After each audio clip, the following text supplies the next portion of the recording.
Hello, everybody, and welcome back to the Wild Beyond the Witchlight. I'm your whimsical DM, Victoria, and we're gonna play D&D tonight. But before we play D&D, we're gonna do announcements. We're gonna do a recap. Kristy, if you'd be so kind as to roll that clip.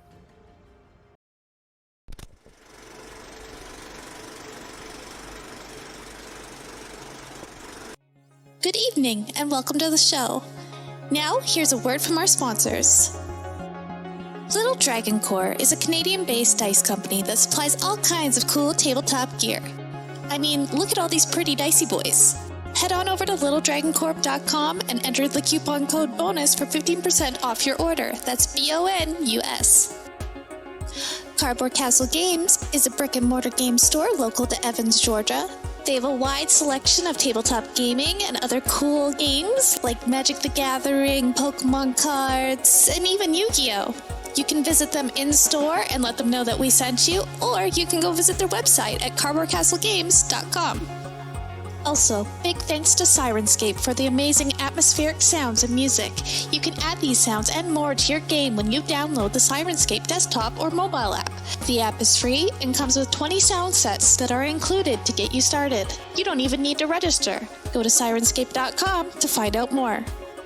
Thanks as well to Adrian Von Ziegler for providing some additional music that we use here on Thursday nights. He's a talented composer with great content usage rights, so go check out his YouTube and Patreon and support him if you can. Please check out our other games. We stream almost every day here at Probo. We have games for several of the major published 5e modules as well as homebrew games, and some of our games feature systems other than 5e, like Star Wars, Power Rangers, and Alien. Come watch all of our VODs over on our YouTube. You can also follow us on Twitter and Facebook. Don't forget, you can also support the channel by following, by subscribing, remembering to click the bell notification so you never miss another live stream, using channel emotes, and if you're an Amazon Prime user, you get a free subscription to Twitch every month.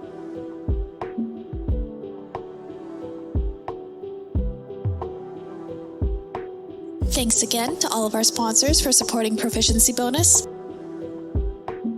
And now, back to the show.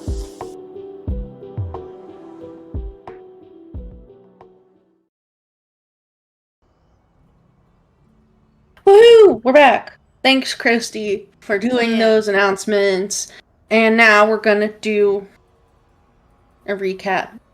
Ink, take it away. All right. I will take it and run with it. Last time on Wild Beyond the Witchlight, the party began to explore Loomlurch, but not before a curious Aurum very swiftly set off a Jack-in-the-Box style trap? Maybe? Unsure. Dragon popped out. Combat ensued again, and Aurum and Dawn and Ego, but mostly Aurum and Dawn, almost died. Again. This led to Dawn not being very happy, everyone else wanting to take a short rest, and Clover being the only healthy party member, which is new, to continue exploring. She very swiftly found the dungeon, I suppose, of Loomlurch, where the party met Saoirse!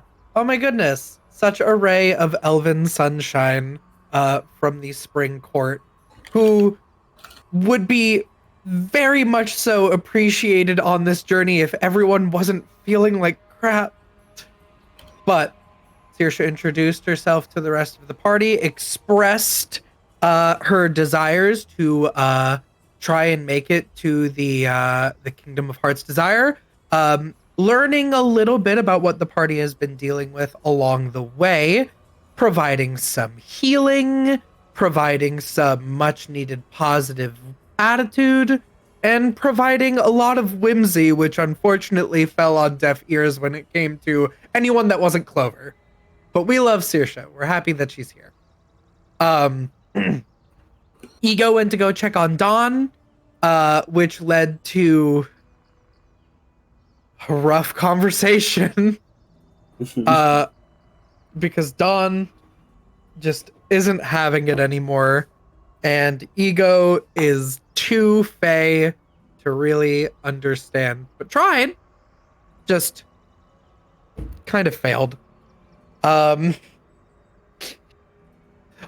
was chastised for his consistent meddling of things without taking the party's opinion into account. Gosh, what else? I'm mostly just thinking about how mad Don was. He was so mad. He was like, you guys found so more. mad. You guys found more kids. There was We a kid that was did. dying. Broader, who had eaten That's true. devil's berries. Yes, found some more kids. Thankfully not dead, but definitely not doing well. Helping all of the kids sort of be like, hey, witch is gone. We're going to help you out. We're going to do all this. It's going to be great. Gathered some mushrooms. Went deeper into Loom Lurch. Saw a bunch of paintings, one of which was of Baba Yaga, which definitely captured Ego's attention. Ego and Saoirse got to talk a little bit more, where Saoirse, tried to lighten the mood, get rid of all of these sad feelings, which Ego normally would be all for, but is starting to learn maybe a little bit more about sadness, and how just constantly ignoring it is not always the best thing to do. They actually had a really nice bonding conversation about the seasons and how that relates to people and how they feel, and it was very good. You also found Elkhorn We did find Elkhorn from the with Valor's Call. with Saoirse, who I believe he's just been off gathering all of Saoirse and his things. He got all their things, and he and Aurum will go up and like make sure the kids are good. Good. Okay, so they're going to do that, which leaves the rest of us here. Sorry, found a zombie girl. Yeah, found a zombie girl in a pig mask in a wardrobe.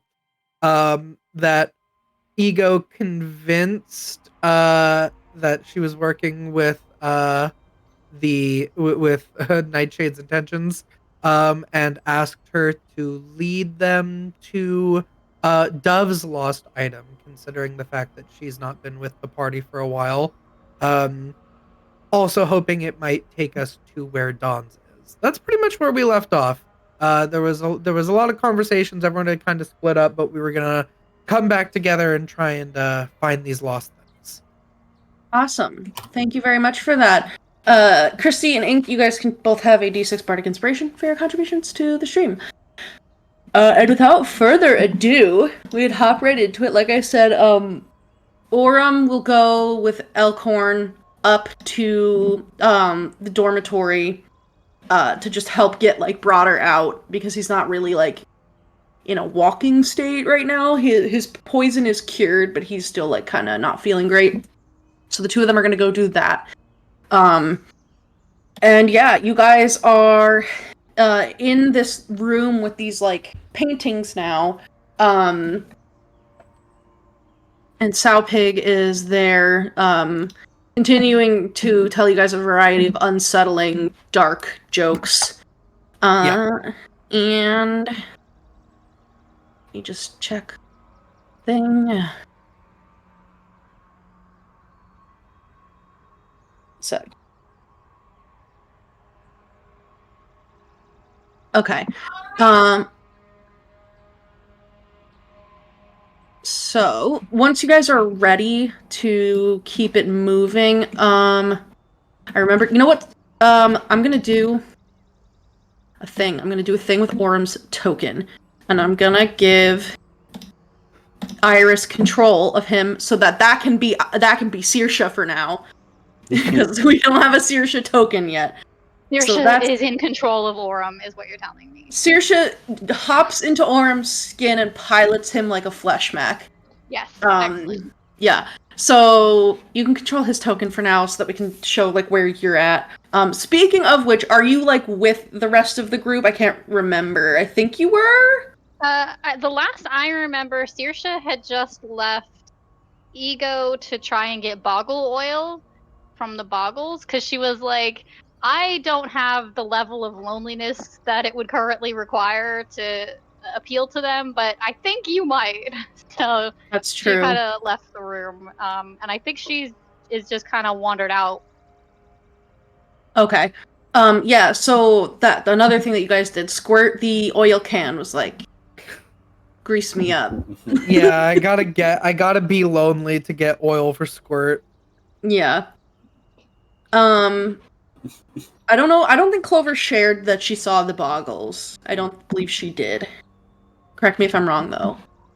I think she No. saw them in like the workshop and was just like, cute. Yeah, I don't think she And was then there for left. the I found- conversation about the boggles. Yeah. yeah.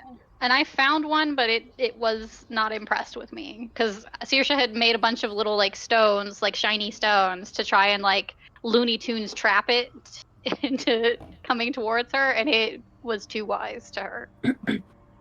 So then she gave them to Ego It to felt do her, the same. Yeah, I felt her good vibes. I was like, nope. I was like, that's your vibes are not atrocious, so fuck off.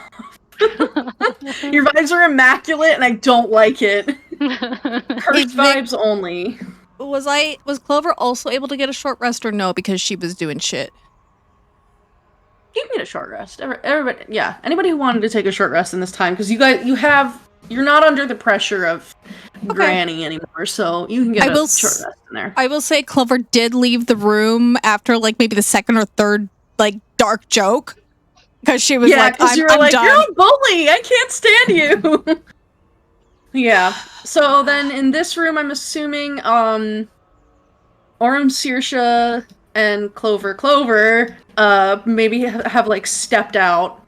So then Ego would be in the portrait room, and then Dawn, would you stay in the portrait room or would you do something else? I think John is. He wants to find his missing thing. Okay. So he's probably gonna ask this gross ass little girl if he knows if Granny Nightshade keeps dolls and where she keeps them. the little girl like tilts her head at you and her arms just bend in these unnatural ways. She just kind of twitches while she's standing there. And she says, "Yes, I know where a doll is. I know where a few dolls are. Where are they, then? Here, there, all over. You know, if I plucked out your eyes, I could put them in a doll. They'd be lovely. Can I have them?" No.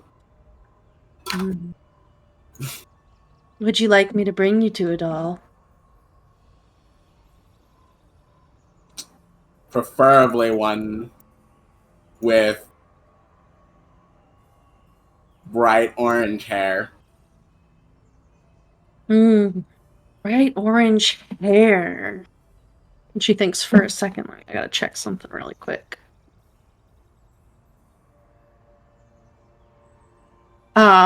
She will turn from she was kind of facing towards the kitchen, and she'll turn, and says, "I know a doll with orange hair. It was cut from the corpses of the dead. Follow me." And she starts shambling back down the hallway this way. He kind of like keeps a hand like on the hilt of his sword, but you know, it's still sheathed. He's just resting it, and he's just like, I fucking hate this place. Yeah. So then Clover and Saoirse, like, as you guys are like vacating the space, Saopeg immediately is behind you guys. Oh, God. And she just pushes past. Okay, I stop. I'm just gonna go the other way. I'm just turning the opposite way. Yeah? I wanted to give you something. Oh? Yeah. Wait. Okay. Saoirse like conjures a little like crystal unicorn, like a little tiny figurine. You were real excited about the unicorns earlier, so I thought you might like one of your own. That's thank you. You're welcome. Yeah, I'll take it. feel like it's like the little, Entangled, where the guy has like the itty bitty Yes, unicorn. That's It's like exactly a what I was little, thinking of. It's a little tiny, unicorn. like quartz. It looks Yeah. a little bigger in her hands, but like not much. Oh, actually, yeah, and she'll make another one. That way, it always has a friend.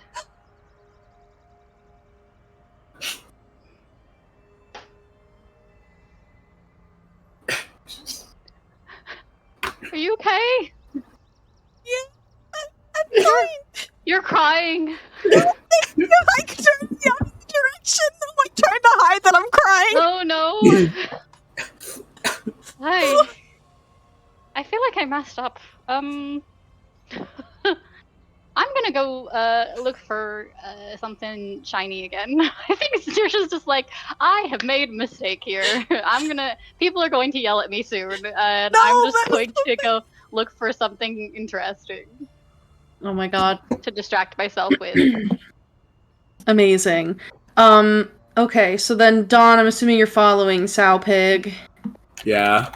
So I will drag you behind her. She goes back to the Tin Soldier barracks and starts going up the stairs to this door that's partway up, like at a landing. And she points to it and says, "There's a doll in here." Oh boy. Is it safe? What do you mean? Am I gonna get attacked if I go up there?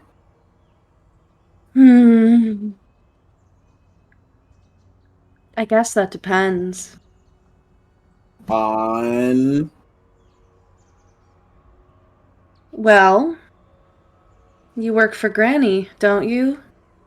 You're friends with the other one? The hag child?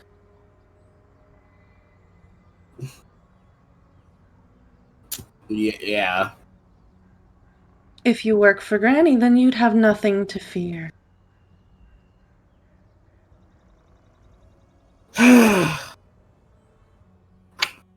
All right. When you die, can I put your hair on a doll? Been there, done that. No. What are Pity. you going to do for me if I Hmm. allow you to put my hair on a doll?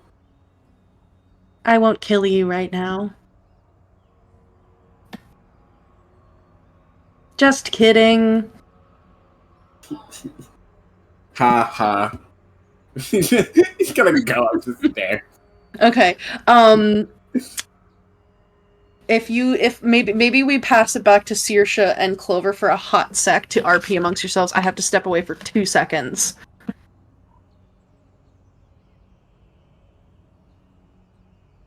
So Clover like leaves, goes into like the next room, shuts the door, and is just like holding her cheeks, and she's like flaming red like a tomato, like she's so like happy, but it's just like tears, just nonstop tears. All Saoirse knows is that she made you cry, which is the opposite effect of what she was going for. So she's like, I'm gonna go. I don't understand mortals. So she's probably just found another room to kind of like dig through things and find anything interesting. I think she's looking for bugs right now because bugs are fun. I'm in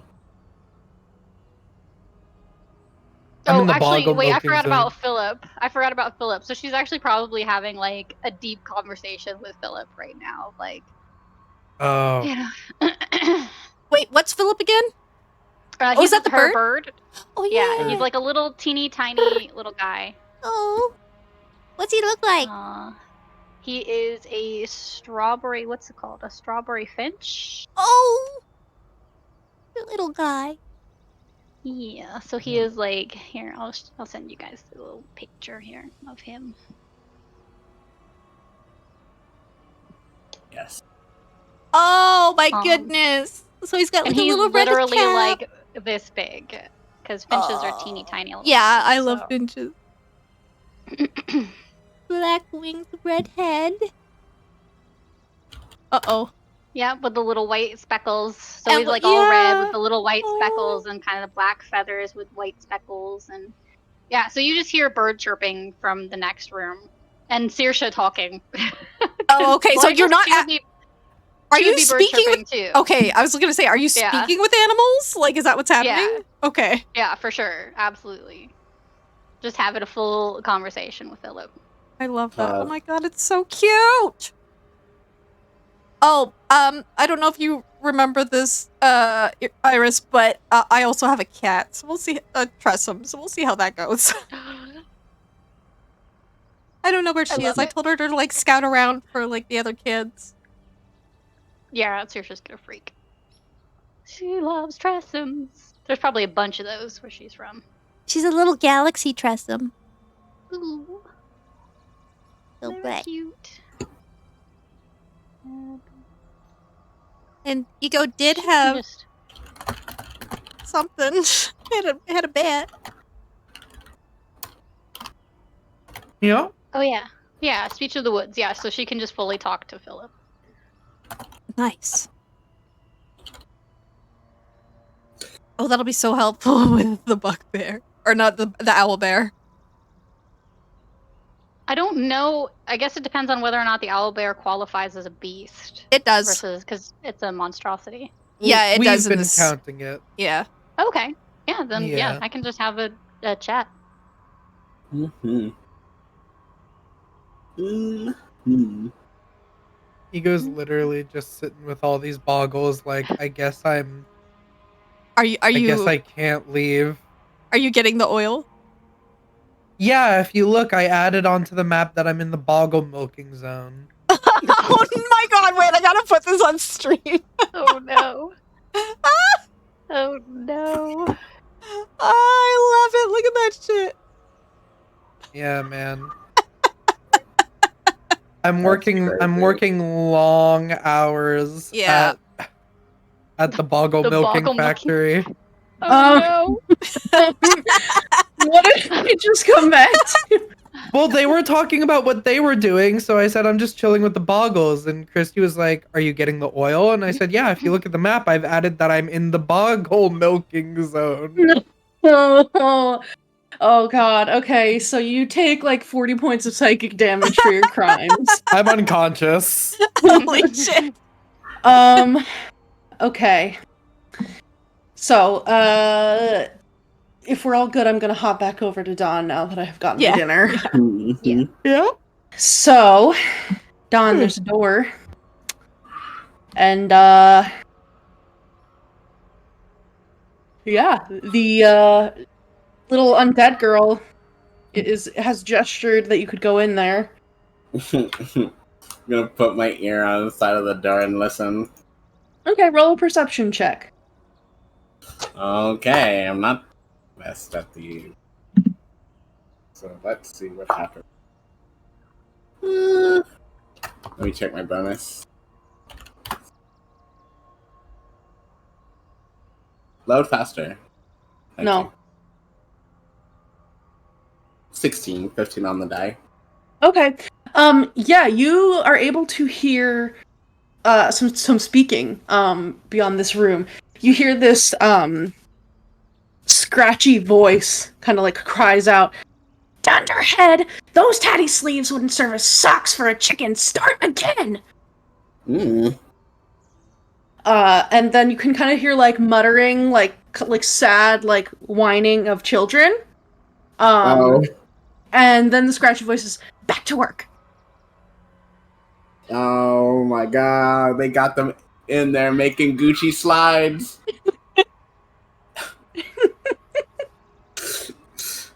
Huh. I don't know what Dawn's thoughts on child labor are.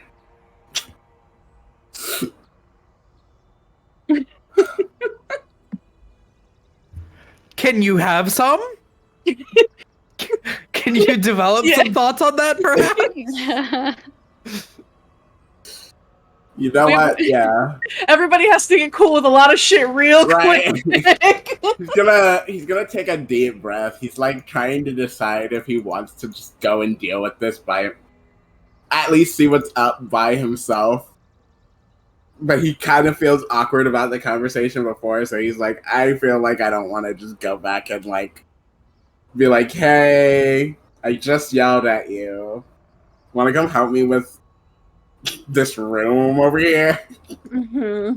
So he's gonna take a deep breath and he's just gonna open the door and see what's inside. Okay.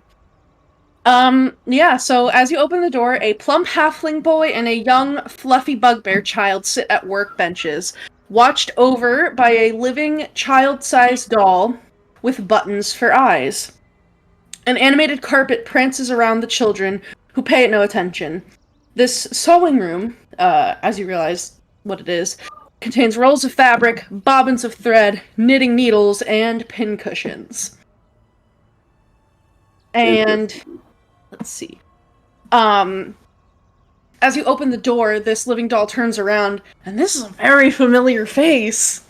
Oh You can no! see that this is the face of a young satyr boy with bright orange hair and buttons for eyes. He is made of rotting wood. And where he perhaps would have been like wearing normal clothing, he's now dressed in like basically like a frilly doll dress. Like frilly, like dated doll clothes. And he whips his head around, like it does like a 180 and turns to look at you and says, "What are you doing here, trespasser?" I'm not trespassing. "Then what are you doing here?"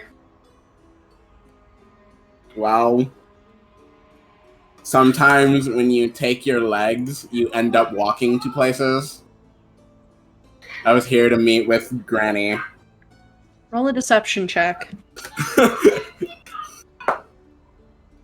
Ooh, I'm really good at this. You can't do that. You can't just work at a bank and tell lies. People do that? They tell lies on the internet? No. 19. Okay. I'm gonna put a picture into the maps and handouts pics, but this is like not exactly what you see because this is obviously like not a little satyr boy. But there you go. That's not disturbing at all. He does have like the exaggerated like face paint makeup of like a doll with like the little pink cheeks and like little like doll lips painted on. Yeah, And just that seems is like, this is creepy. Big unblinking button eyes. So you say that you were just like looking for Granny, and the doll turns its head. Well, it turns its body around, so its torso and head are now facing the correct way, and says, "I suppose that makes sense. A lot of people like you come here looking to make deals. Why don't you wait here? I need to go find Granny and tell her that somebody's looking to meet with her." And the doll, like, begins to kind of, like, approach you and is, like, gesturing for you to enter the room. Insight check. Okay. I don't trust this little trust this fuck-ass bitch. doll. Yeah. This little fuck-ass doll. How do I get on the GM? Oh my god, hot die. Oh my god, I'm not trying to draw a line.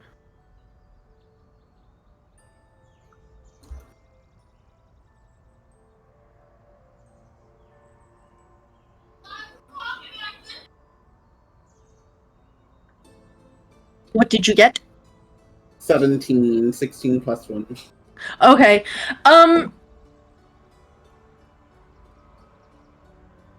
So, while it is kind of hard to intuit, like, emotion from an unmoving doll face, you get the sense that, like, this creature isn't really good at, like, lying or, like, being nice, or just, like, being anything but a little asshole. But you don't get the sense, like, when you said that you're here to, like, meet with Granny, the doll seemed satisfied with that, but you definitely get the sense that this doll is very loyal to Granny Nightshade and does want to go retrieve her, to, like, meet with you, because that's this doll's job, is to make sure that, like, Granny has her meetings properly, like, with everyone. Probably also to watch over these little children. So, you don't get the sense that it's, like, trying to trick you into staying in the room. It just wants to go find Granny.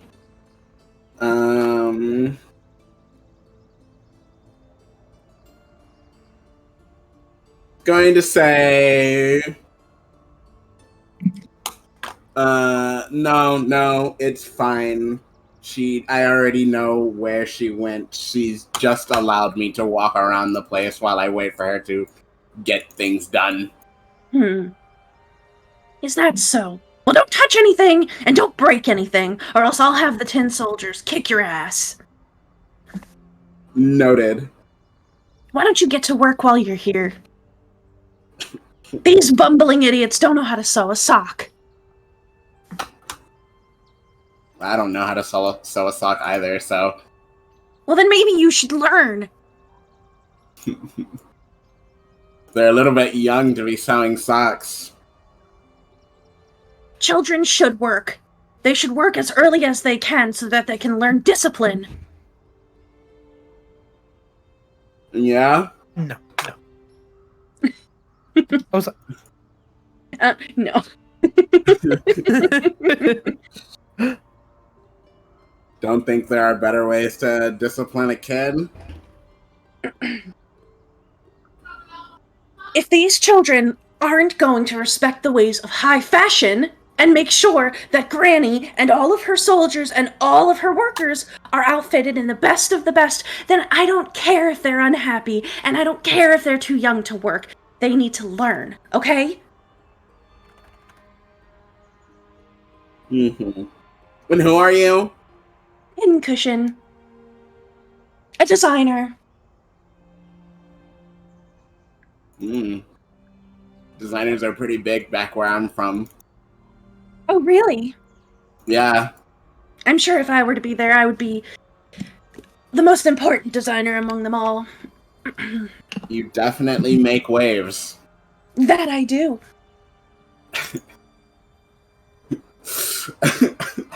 Would you like to try something on?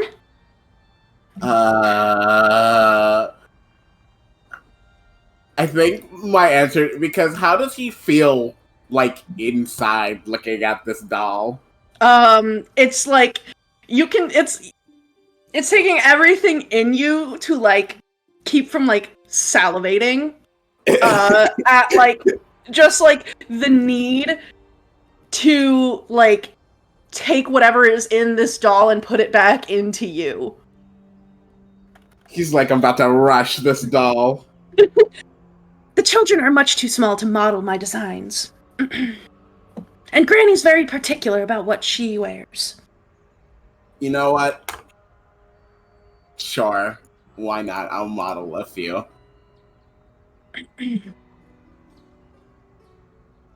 All right. If you wouldn't mind, you can step over here and change. Perhaps, Children, the gown that we made.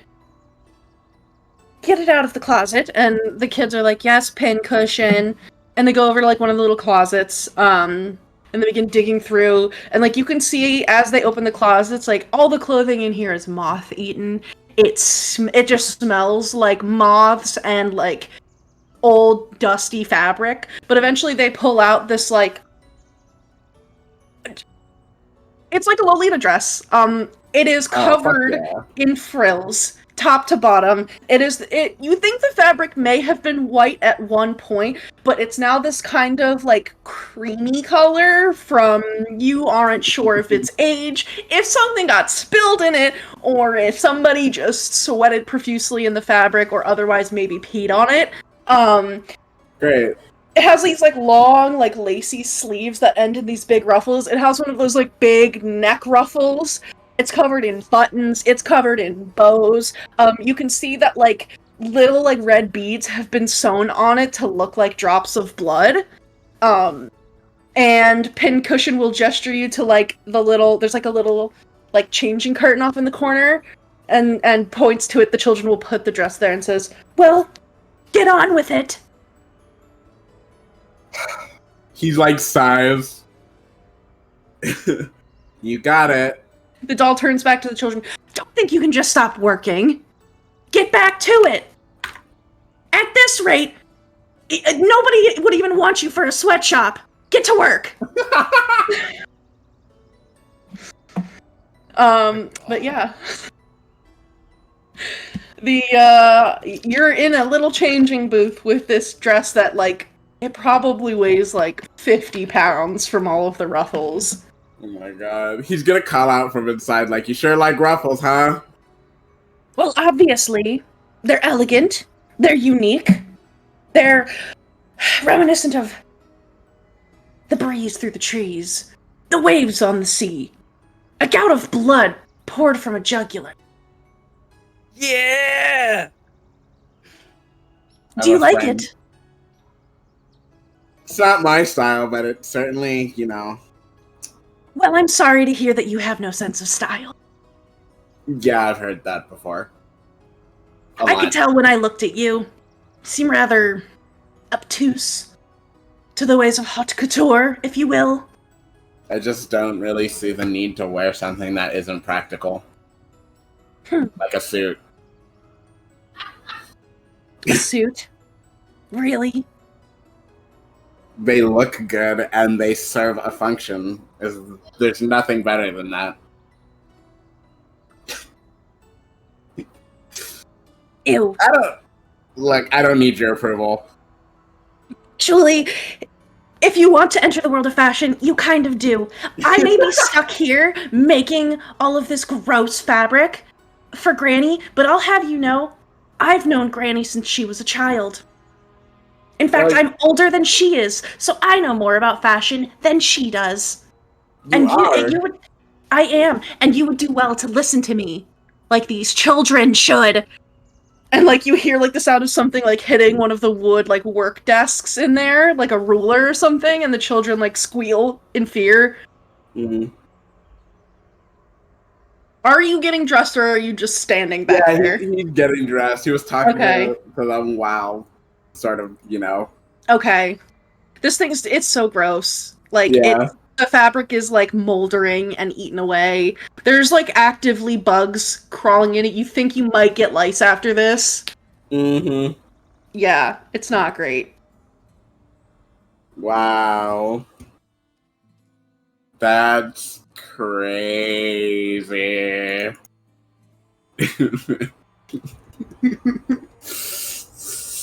He's just like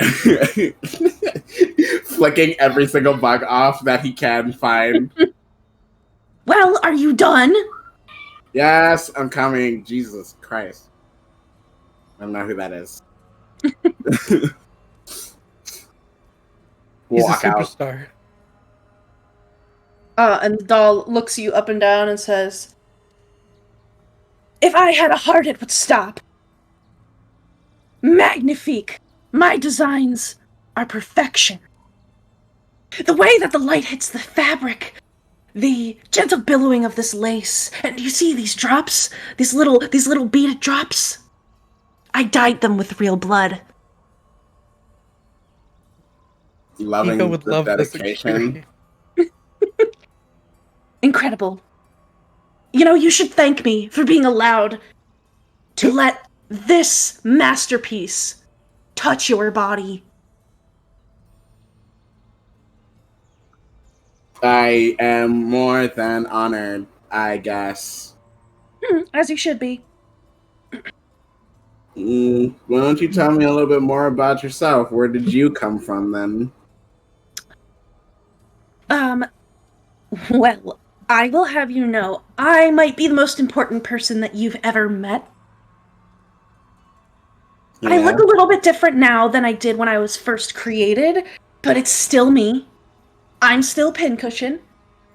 I'll have you know, Baba Yaga herself made me to educate Scabatha when she was a child. Oh, interesting. Pretty nice of her. It would have been nicer if I could have been allowed to start my own fashion house, but like I said, now I get to make fabric with these special little children. And is the fabric normally so grody? What? I don't think I heard you. There must have been a worm in my little ear, and it like pulls like a little like bug out of its fake doll ear. What did you just say? I said, does the fabric normally have such an interesting texture? That's what I thought. I try my best, but there's only so much I can do when my workers are incompetent. I see. But now you can say that you've met the Feywild's greatest designer. And I have a brand new body now, too. The old one was getting a little bit worn out. Yeah. Pretty interesting body you got there. Was that also given to you by... Was that given to you by Scabatha or Nightshade or who? This was given to me by Granny Nightshade, yes. She found a new one for me. I was getting tired of the old one. You see, fashion is constantly changing. And, well, if I had flesh, I could change the way my body looked. But you can only carve away so much wood before there's not much left. So I got a new one, an upgrade. Perfect for showing off my designs. But I will say, it's nice having somebody a bit taller, more statuesque, if you will. Yeah. He's like, I'm gonna jump it. I'm gonna jump this fucking doll. Now, where did you say that Granny was? I think it's time that you should perhaps meet with her. Well, that's the thing. I didn't really ask where she went. She just said she had somewhere to be. I'm not going to question her. Not really my place. Well, of course it's not your place.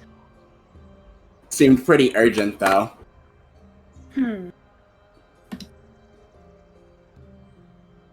Well, you can keep the dress if you'd like.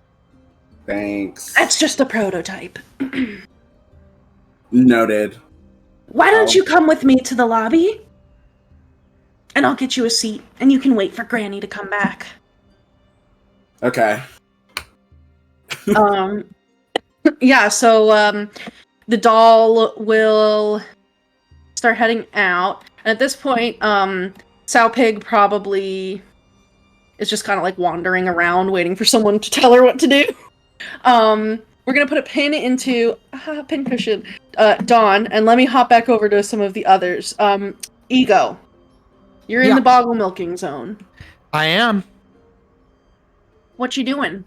Milking boggles. I'm trying to get some of their oil for Squirt. Okay. Why don't you roll me a d20 and add your proficiency bonus? And you know what? Actually, just make it an Arcana check. I think that makes sense. Sure. Dirty 20. Yeah. So based on what you know and what you have been told about boggles, you know that they are drawn to loneliness. So, I think in this moment, Ego is able to tap into some of that power that resides beneath the surface within them. And you begin to, exude loneliness. You can almost, see this miasma, wave off of you. And immediately, 3 boggles pop up out of the shadows. You see the shadows in a couple of the corners get a little bit darker, and then, phasing up through them, through the floor, through the walls, 3 boggles appear. And there they are. So the boggles are kind of looking at each other and looking at you, and you roll me a perception check. Perception, yeah.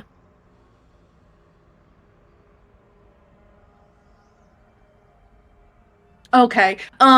They're kind of moving back and forth through shadows, phasing in and out. One is here for a second, and then all of a sudden it's over here, and you lose sight of one of them.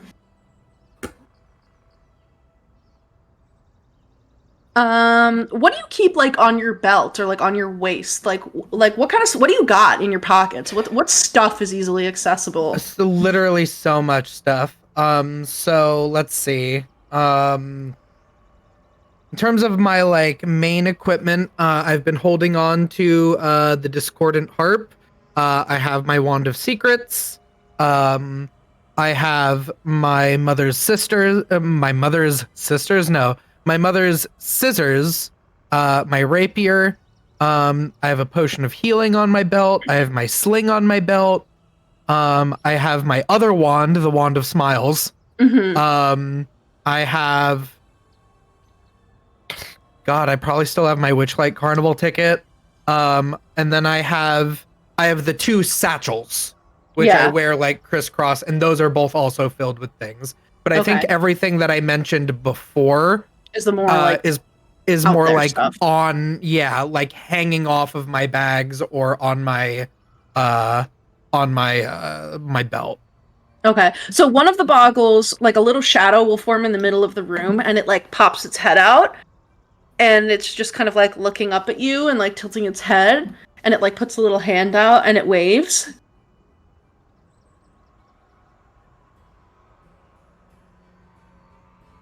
You hear a snipping sound. And as you turn your head, you realize that the wind doesn't catch your hat.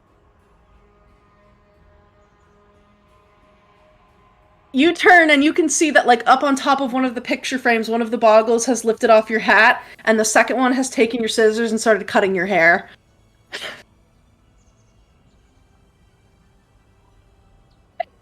It's over.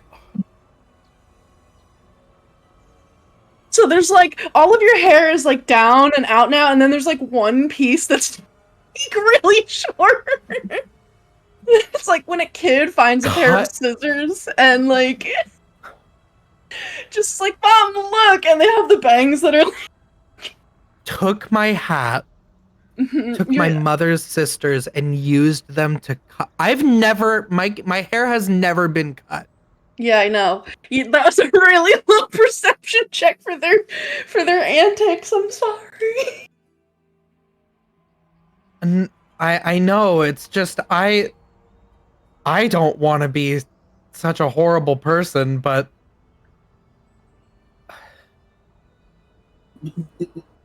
in the like, I think once Ego realizes it, the boggles, as you look at them, they're like, first they're like laughing, and then they like look at you with wide eyes, and they drop the hat and scissors. My eyes are like starting to fill up with black tears to the point that my eyes turn completely black. My hair starts to lift up and float, and my feet lift up off of the ground just slightly, and I say in a voice that does not sound like my own, "Give me the oil now and be gone. You have already taken more than you deserved." Oh my god. Okay, yeah, so, Jesus. It was that, or I was gonna just cast Wither and Bloom and, like, Just kill the actually shit straight out of up kill them. So let's go with this. Them. Yeah, all 3 boggles, like, as you do this, they just completely, like, are shocked and cowed, and, like, they basically piss themselves, except that, like, pouring out of, like, their pores and, like, their eyes and just all over their bodies, this, like, slick, shadow black oil pours out, and they're, like, they're shaking. Yeah, it's like they basically shit oil out of their bodies, and, like, all 3 of them are staring at you, and they're, like, making these, like, little noises, like... And you do that, and then like you see the shadows kind of open up a little bit behind them. So there's all this oil pooled on the ground right now, and then they like fuck off. They are like, they're gone. They're absolutely terrified. I will stop floating a little bit. I'll pick up my hair and quickly tie it into a little knot and turn it into a token. Okay. To make it useful, and I'll leave it in this room.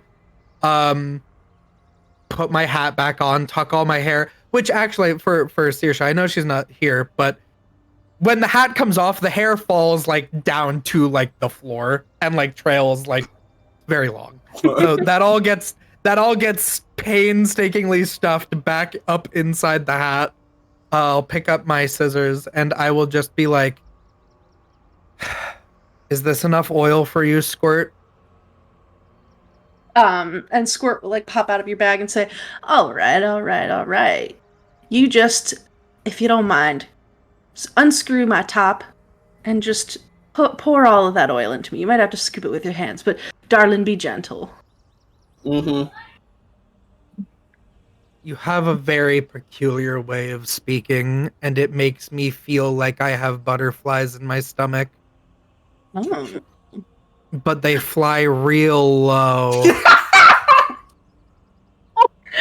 Well, I'm gonna twist the top off. hopefully soon you'll be making me feel like I've got oil in my stomach. Literally. And I'm just gonna, just I Like- guess scoop it up with my hands. just That's what sorta you have to, yeah. do, like, try and make like a little spout. Mm-hmm. Yeah, and this is like very slippery oil. And it's gonna take you like about a minute, but you're able to get like 3 like boggles worth of oil. Let's see.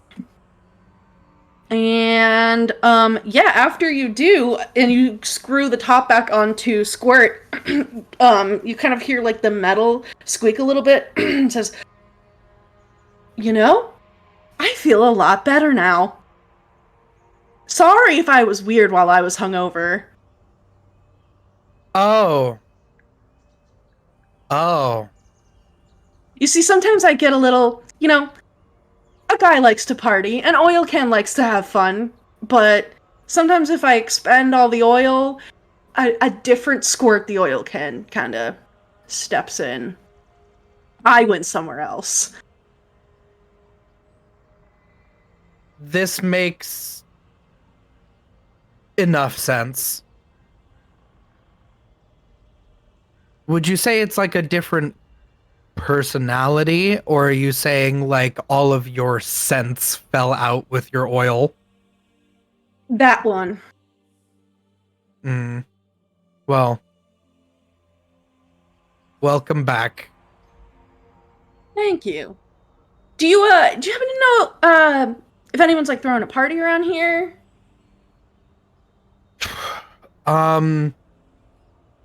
I think a bunch of goats are. Can you carry me to them? I'm a little tired. Don't feel like flying. Can you just like carry me to them? Sure. I'm gonna show I them how to will- do a keg stand.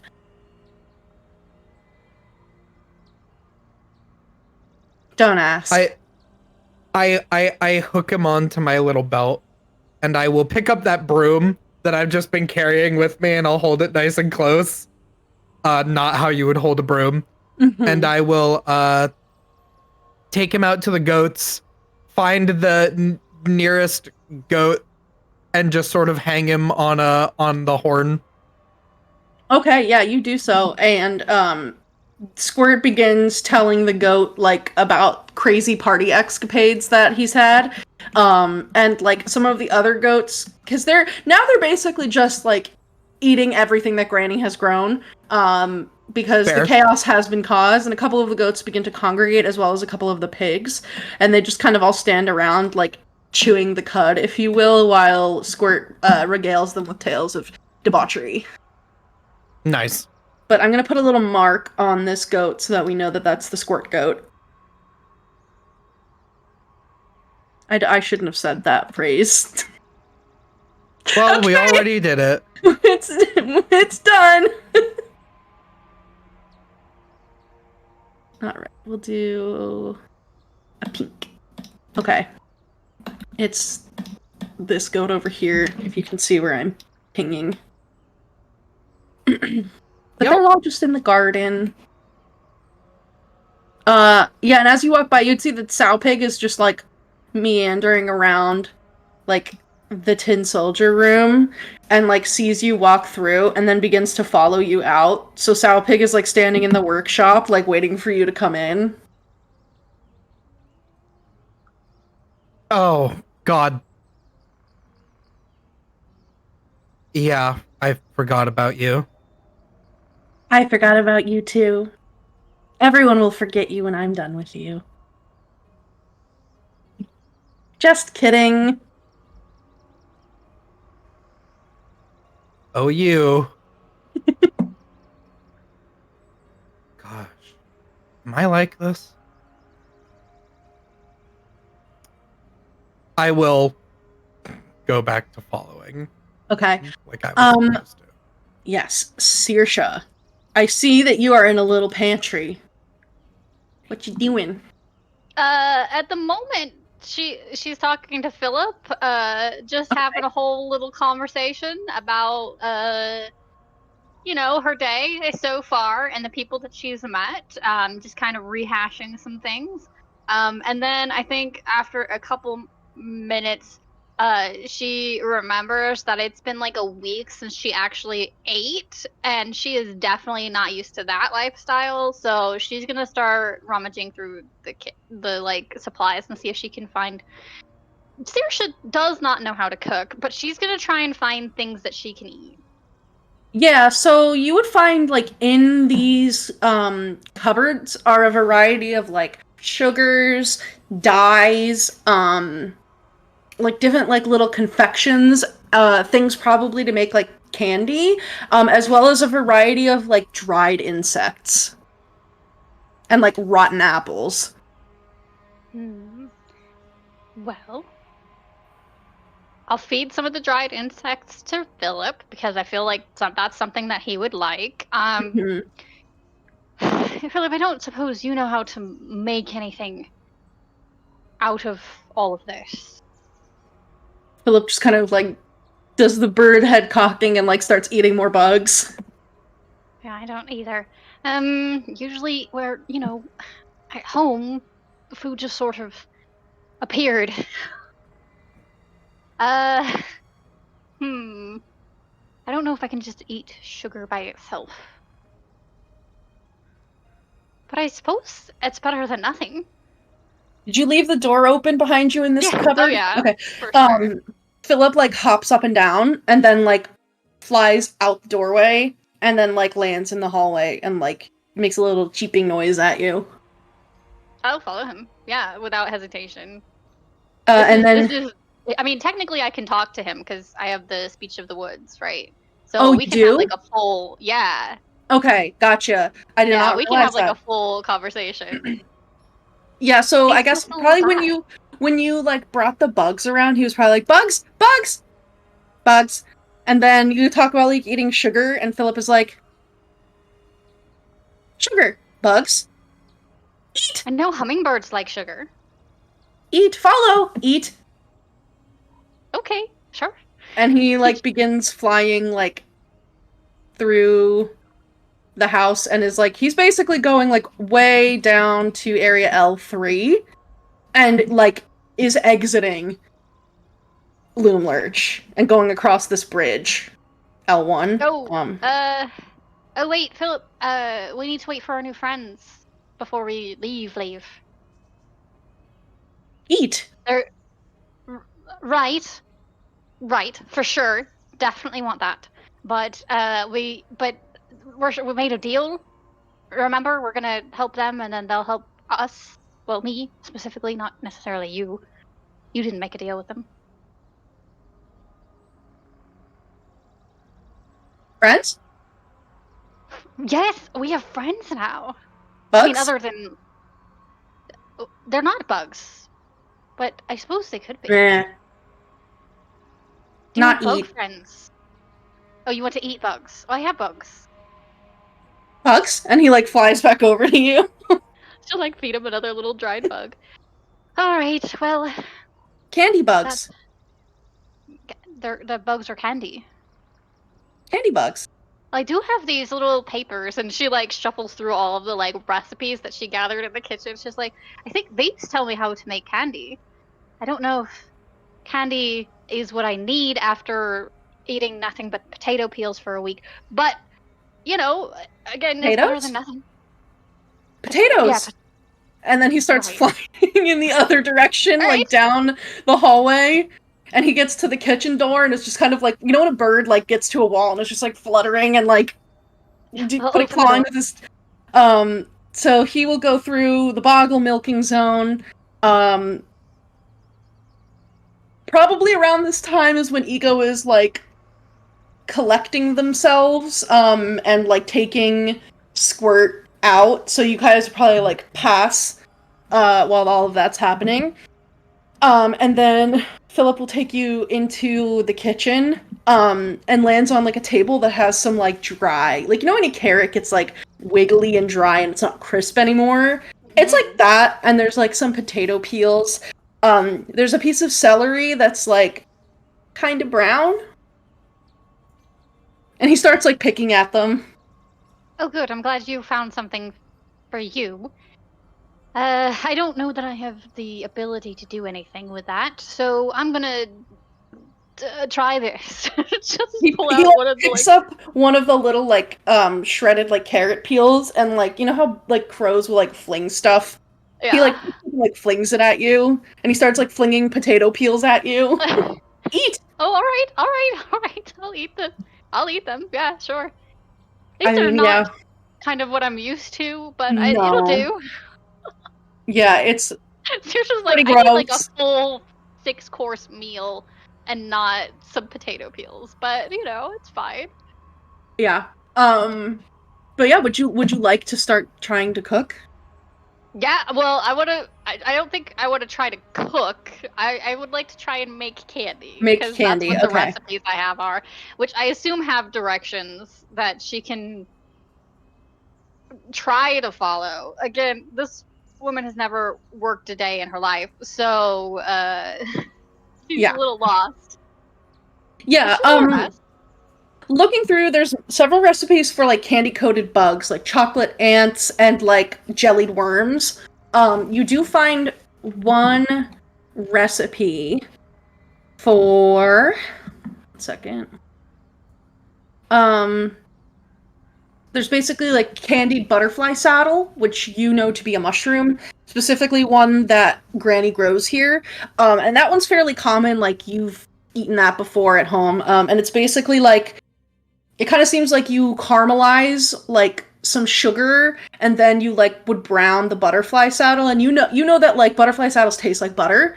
And you can actually use it instead of butter in recipes, which a lot of Fae probably do, because it almost like melts, and it basically will make these like little like caramels. But you would know that she cooks them in there. There's probably some like laying around in the kitchen, so you could try to make one of those, or you could try to make some chocolate covered ants. I think we'll start with the sugar thing because I know where the sugar is. Yeah. And I know where the mushrooms are. I haven't located any ants yet. So, There was like a jar full of dead ants in the pantry. Like there's jars of like worms and like specify dead ants on the recipe, because if not, Saoirse is gonna think that she needs to get living ones. it just says ants.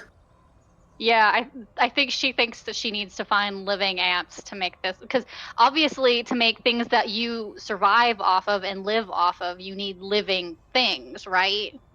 So Yeah. Dear I think God. that's her. Yeah. So yeah, she's gonna stick with the sugar thing because that she understands. Of course, that's also way more complicated because caramelizing sugar could go very badly. Yeah, basically you have to take like a cup of sugar, 6 tablespoons of like cubed butterfly saddle, half a cup of cream, and like around a teaspoon of like sea salt. Which I don't know you what know. any of those things are, so I'm gonna Yeah. guess as best as Okay. I can. I will find a cup and fill Uh-huh. it with sugar, Okay. like a full-on drinking cup, because Mhm. that's a cup as far as I'm concerned. Uh-huh. So probably like an 8-ounce, like pint glass type deal, and I'll fill that, and then I will go look for mushrooms that are cube shaped, which I don't think I'll be able to find. Yeah, no, you don't find any cube-shaped mushrooms. You find like a variety of like just like mundane ones, you know. And then there's a couple that are like definitively Fae. you Well, would she's see- got some of them that she had got, like the little terrarium log. Yeah, so you would have been able to grow, there is, like, a bright yellow toadstool that has this, like, kind of saddle-shaped, ruffly cap that, like, a pixie could sit on. And, like, it kind of looks, you're like, that kind of looks familiar. There's also, like, a gray one that's covered in warts. There's, like, a black pointy one. There's one that's shaped like an umbrella that's kind of like dripping nectar that you think like, you know, a hummingbird might like. And then there's one that has a bunch of small prickly caps that like, you're like, that would make an amazing hat for like a pixie. I'll put them in the maps handouts pics. I think Saoirse ends up in the mushroom garden for a while trying to find any that are cube shaped and also the ones that she's looking for. Because you said she would probably know which ones are the saddle mushrooms that she's looking for. So she's like, okay, which ones of you, like, clearly some of you have to be cube shaped. So I'm just going to keep looking through the garden until I find them. Yeah, you can find the patch that has the butterfly saddles. It's like, you roll an investigation check to see if you can find any cube-shaped ones.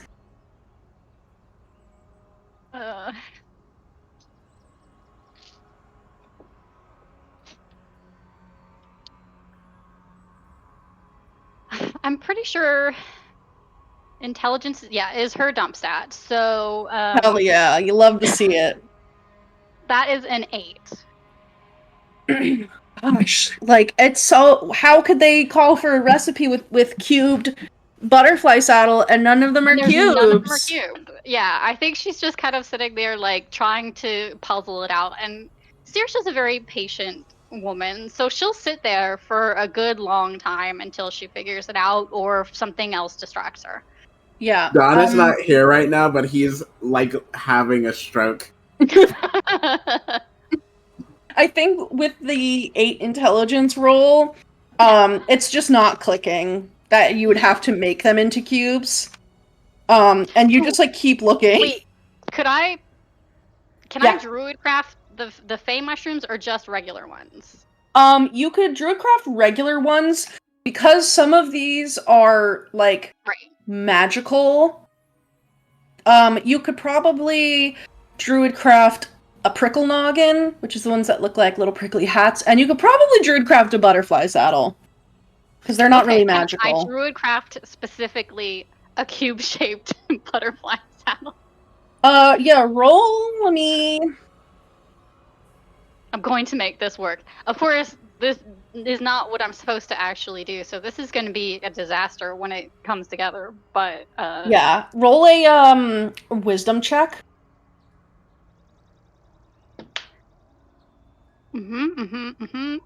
This pink die is not having it tonight. My wisdom is... You can add your proficiency bonus to this because we're kind of doing like a little druid check.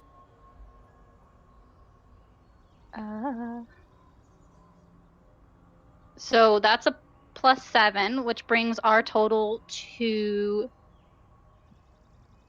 13. Okay, they're cube adjacent. That should be good enough. And like you know, you saw that the recipe said 6 tablespoons. So like, you know, of like cubed. So 6 cubed mushrooms because they're spoon sized. Yeah, they're like you can arrange them. You can get enough butterfly saddle to cubes to arrange in the shape of 6 like spoons. Yeah. Okay. Yeah, I'll do that for sure. Yeah. Check. Sugar, check. Next Cubed is cream. Mushrooms, check. Cream. I Half a don't cup. know what that is. What is cream? Oh, there's. I'm out in the garden. Are there goats? There's goats and. There are sheep. goats and pigs. Can I ask if the pigs, if they know what cream is and where to find it? Yeah, you would say that, and the pigs are like, "Oh, cream! Cream is delicious. In fact, cream's the cream of the crop when it comes to dairy products." And one of the pigs is like, "I like sour cream," and they're like, Sour cream. Well, you're an idiot. Oh, Your mother didn't love you. Anyway, Oh, cream. dear. We love to drink cream. You know, sometimes when Granny isn't beating us, she likes to bring out a little jug of cream. Usually it's the children actually who do it, but they're sort of in these like metal shiny jugs, and it has a handle. We don't have hands. Right, and of course. and a lid. And there's And these sort of arcane pictographs on the jug in eldritch shapes. Eldritch shapes. Oh, alright. I'll look for... Oh, no. Sorry, Ricky is going for the cord. Okay, yeah, I'll look for a metal container with a lid that has eldritch shapes on it. Roll an investigation check. Oh, guys. Or, you know what, you can make it a perception if you want. I would definitely rather do that than use a -1. Go for it. Oh, that's much better. Great. 22. Yeah, you go into the pantry and you do see that there's this like metal jug. Arcane like eldritch runes, not so much, but you do see that it says like in common cream on it, and there's like a little picture of like a sad cow. A sad cow? Yeah, it's this like no. beat up metal jug with like a handle on it and like a little lid that opens. Yeah, so I will get that, and I will fill half of a, like, pint glass, of that. Okay, and then the Okay. last thing is sea salt. Sea salt. Cool. I don't know what that is either. I'm going to consult the goats once more, because they know things. Okay, well, so the pigs told you what the cream is. If you go out to the Right. goats, Oh, sorry, the pigs. okay, so the pigs, you go out to sea salt. Well, I don't see any salt anywhere. Me neither. Reginald, do you see salt? I don't know what salt is. Neither. I mean, I know what it is because sometimes you put it, like, on your food. It's food, you say? It's a like a thing you put on food. It's not food by itself, I don't think. I would like to taste some. But how do you taste it if you're supposed to see it? With your eyes? I don't know. Sorry, Ricky is really... Ricky's in a mood. He's like, fuck you, I hate D&D. Alright, well, I will deal with that later. Hey, I don't know. That is an interesting question. How do you... I mean, to be fair, I've had silk made out of whispers. So I imagine their salt could be made out of vision. Well, of course, my cousin has a dress made out of whisper silk. That's common. But to see Right. salt, I don't know how you would eat something, but still see it. I don't know either. Interesting. What sort of witch's magic is this? Well, I did find the recipe in the witch's kitchen. Have you tried asking the clanky one who speaks chaos? The clanky one who speaks chaos. Yes, the one who calls upon us for chaos and also 401ks.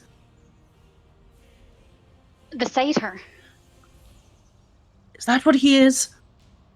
He doesn't like me.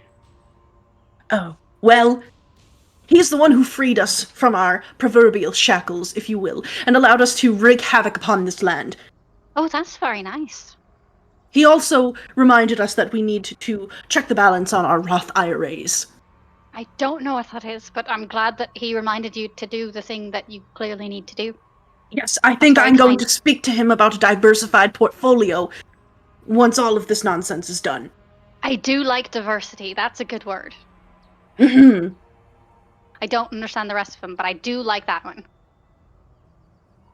He's quite knowledgeable. Perhaps he knows how you see salt. I'm worried if I talk to him, he's going to yell at me again. Have you Oh, I know what I tried do. destroying something for him? Oh, he likes things destroyed. Oh yes, he had us destroy those tin soldiers, and there were some unsightly creatures over in the pumpkin patch that we killed. He had us make the scarecrow scream repeatedly. We didn't touch the walking compost, though.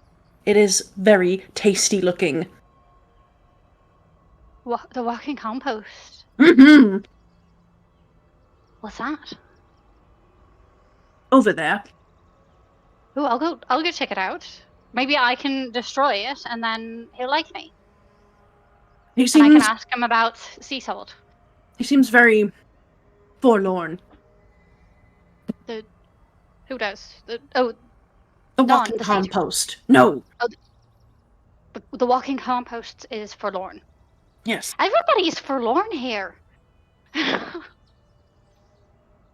I just eat. This is the strangest place. I feel like I've walked into the winter court.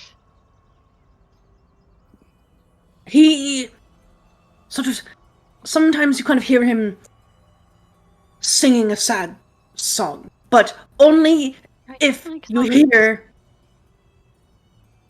very high sounds. Like this. And the pig makes a high-pitched squeal. You have to listen very carefully. It's very quiet. All right, I'll go check it out. Yeah. I'll go look for the walking compost where the pig said it would be, because if I destroy it, maybe Don will like me, because clearly he likes destroying things. I've already figured out Ego likes mushrooms, Clover likes unicorns. Yep. These are all 100% correct interpretations. These are facts, yes. So, when I think ego, I think a love of mushrooms. No, this is perfect. So I'm gonna Listen, shift. I don't have a lot of friends. I love it. Saoirse knows how you treat people that you like is by giving them things. So you come over here. There are a group of mostly destroyed tin soldiers at the feet of these scarecrows, and they're just glitching out. There's also a water elemental that's just beating the shit out of them, and there are these scarecrows with pumpkin heads that are just screaming nonstop. And the water elemental is slowly ripping them apart too. It doesn't I've really seen the pay water you. elemental before. Yeah, the water elemental doesn't really pay you any mind. It's just destroying things. But there's this big heap over here above the L5, if you can see that. Oh shoot. Let's where is the thing that I'm looking for? So yeah, near the pumpkin patch there's this big steaming heap of compost. Full of rotting veggies and mushrooms and pig poop.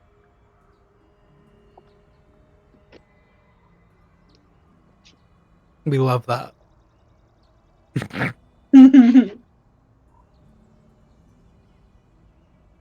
Okay, yeah, I'll head over to the compost for sure.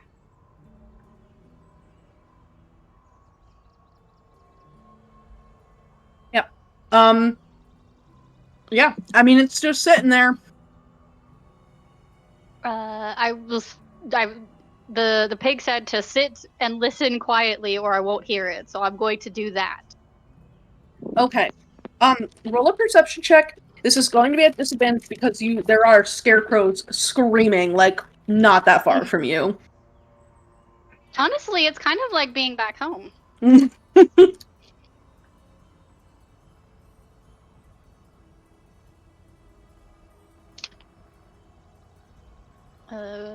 With disadvantage? Oh, that's okay. That's not good. I have a +7, so my total is 9. My dice are not happy with me tonight. Yeah. As you're listening, you realize that the scarecrows, if they worked a little harder, could make a great performing group. Very avant-garde. You hear nothing but them. I think Saoirse, if she has that thought, is going to go over and try to organize the scarecrows into an a cappella group. Okay. Yeah, they are very unreceptive. They just scream. and scream. The water elementals is just tearing them apart one by one. They pay you no mind, other than to scream at you. That's fair. Seems like That's they're not patrons of the arts. not no one's perfect. Hmm.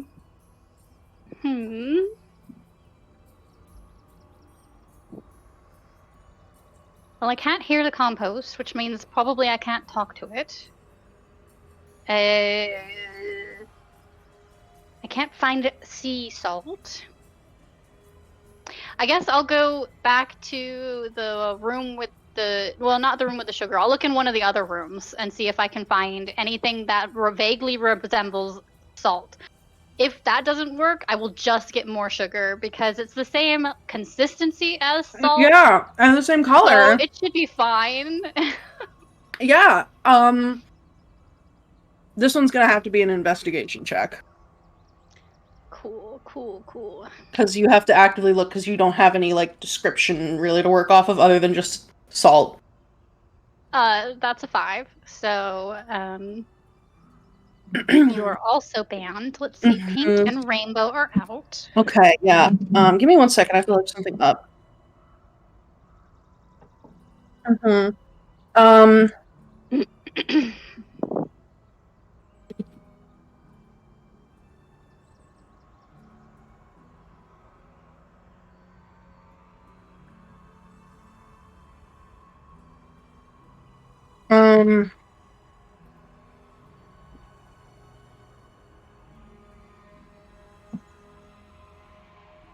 I gotta think for a second here.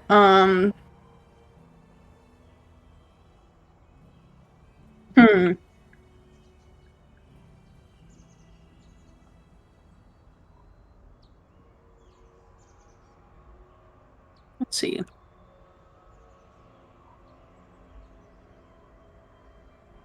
Yeah, so you find all kinds of, like, sugar, powdered sugar, like sugar crystals. Let's see.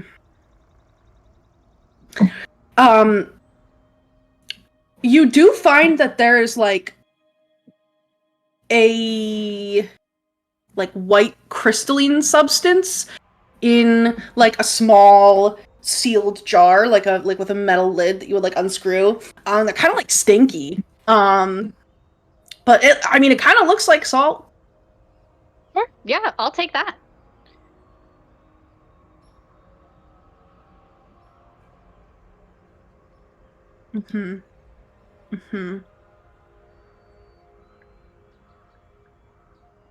Yeah. Okay. So, when you get back to the kitchen, why don't we have you roll... God, I don't know if this should be an intelligence check or, like, a dexterity check to, like... Because it basically says that, like, you have to heat the sugar on, like, medium-low heat in a saucepan, and you have to be swirling it, like, every 20 seconds. Well, I have to find a saucepan, too. Yeah. I don't know what that is. Yeah, you do. There's, like, all kinds of pots and pans in here in the kitchen. Not that you know what those are, necessarily.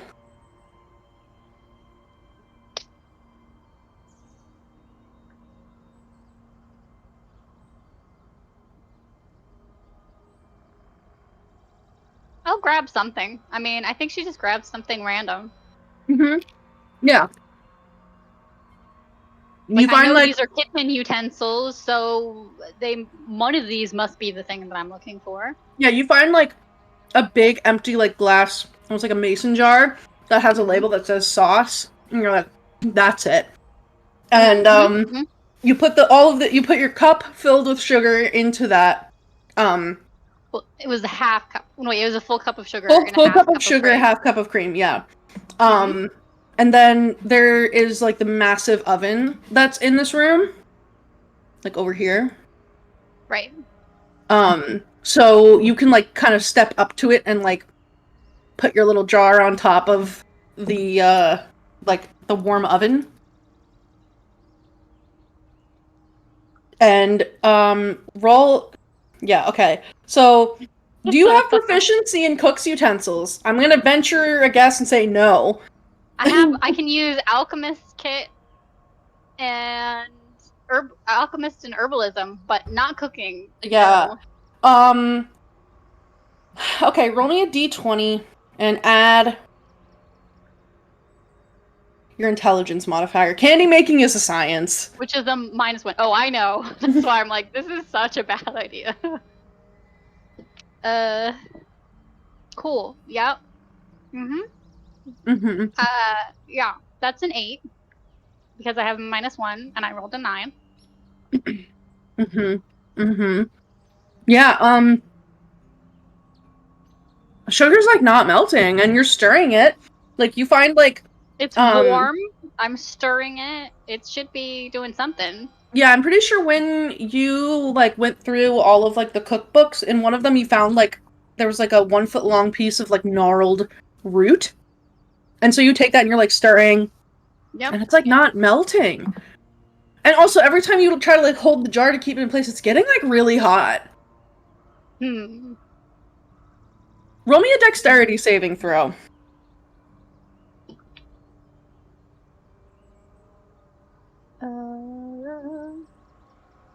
Oh wait, no, that's an 8, not a 6. Cool. Okay. Dexterity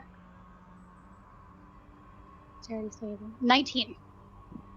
Okay, luckily you hear it just in time to like duck down underneath the oven as this glass jar explodes from the extreme heat that has been applied to it, and shards of glass go just like shooting across the room, get stuck in the cabinets.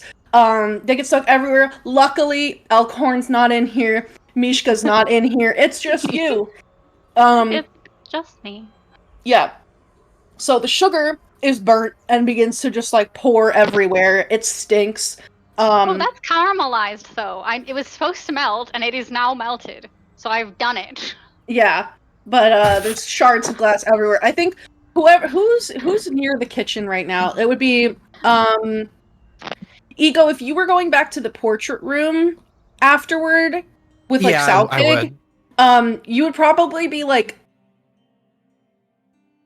you probably would have like you'd be like at the kitchen or near the door to the kitchen. You just hear like an explosion in the kitchen. Like something shatters.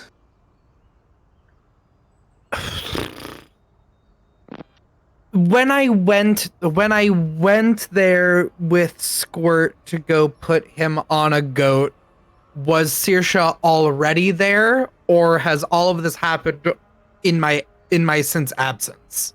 I think that would have been when she was like outside, right?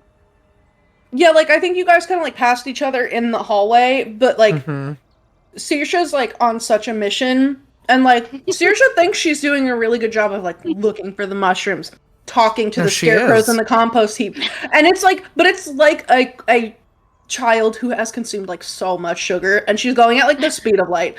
So, it's been maybe like it's been a couple minutes since like she went back into the kitchen, but like Sow Pig is kind of just like slowly shuffling down the hallway with you, stopping occasionally to make like a horrible joke. But so you'd be back like near the boggle milking zone. Then I think Ego probably doesn't assume that is Saoirse, and therefore is like, hey, what the goats and stuff do is like up to them. Unless it's as simple as me like leaning back to be able to like see through the doorway, because I don't want to leave the dead baby girl alone again. I mean, yeah, you can like peep through the door from the portrait room to the kitchen. Okay, then I would do that. I would do that, yeah. There are shards of glass all over. There is like sugar that is like melting and like burning and smoking like all on top of the oven and all along the ground. Saoirse is like ducked down near like the little. There's like this big door, like a 5-foot tall door to this oven. She's like ducked down near it. And like Scooping. gets up and is like, oh, it's melted, and has started like scooping it all together. Perfect. Cheers, Yeah. humming cheerfully because she thinks she's done it. She doesn't care that the glass exploded. That's fine. Sometimes that's how things happen. Right. And everything worked out. Nobody got hurt, so it's all good. Ego will just call back. What will Ego call back?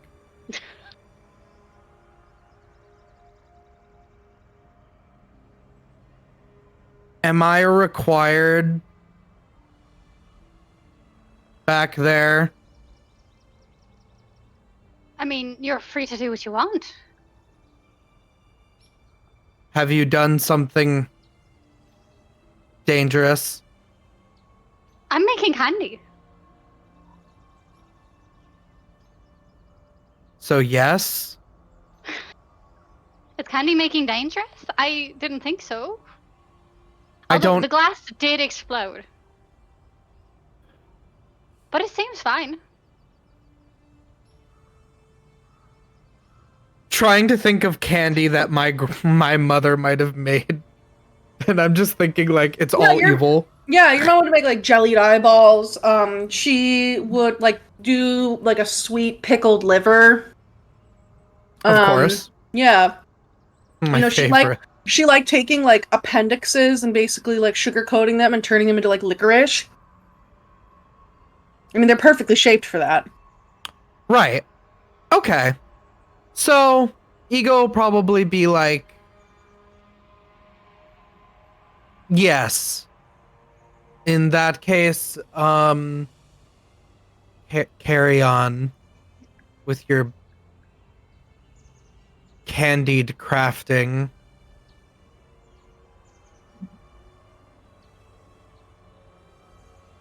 Mm-hmm. Squints. I think she's taken like a large piece of glass because she tried to like touch the sugar and found it was hot. So she took like a large piece of glass and is trying to manipulate it in a way where she's not cutting herself, but she can use it to scoop the sugar Yeah. Yep. into a bowl, I guess.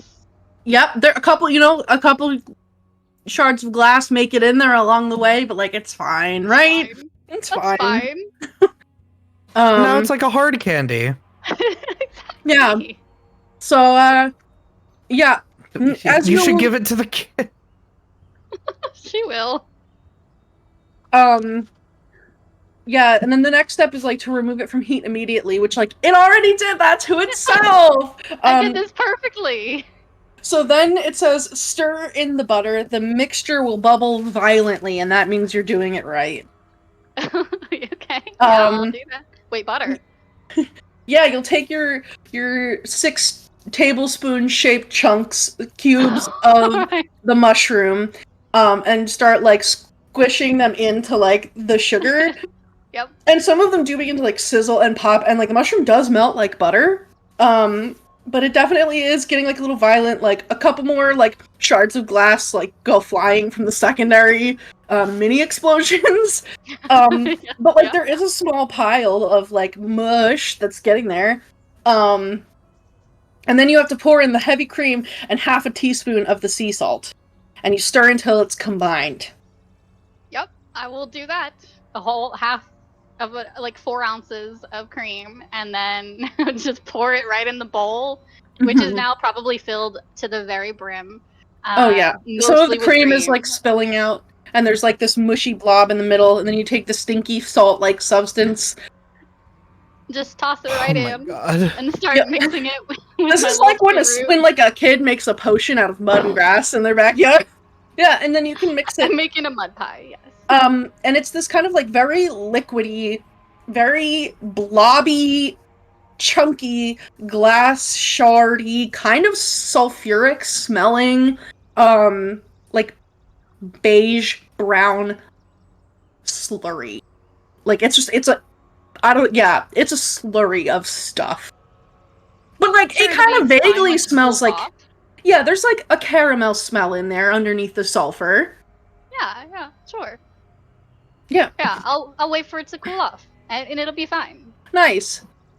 Alrighty, we're gonna hop over to Clover. Anything in particular you want to do in this time while Dawn is talking to an evil doll? Ego is milking boggles, and reconciling the experience of knowing Squirt the oil can, and Saoirse is destroying the kitchen. Is there anything that you would like to do in this time? She probably just takes a couple minutes to like recompose herself and like pulls up that like wall of a mask that she's so good at like projecting. It takes her like probably a minute longer than it normally would because she has 2 little unicorns and they're so tiny and so cute. And she'll put them in like her backpack, like keep safe, like kind of wrap them in like her pillow or something.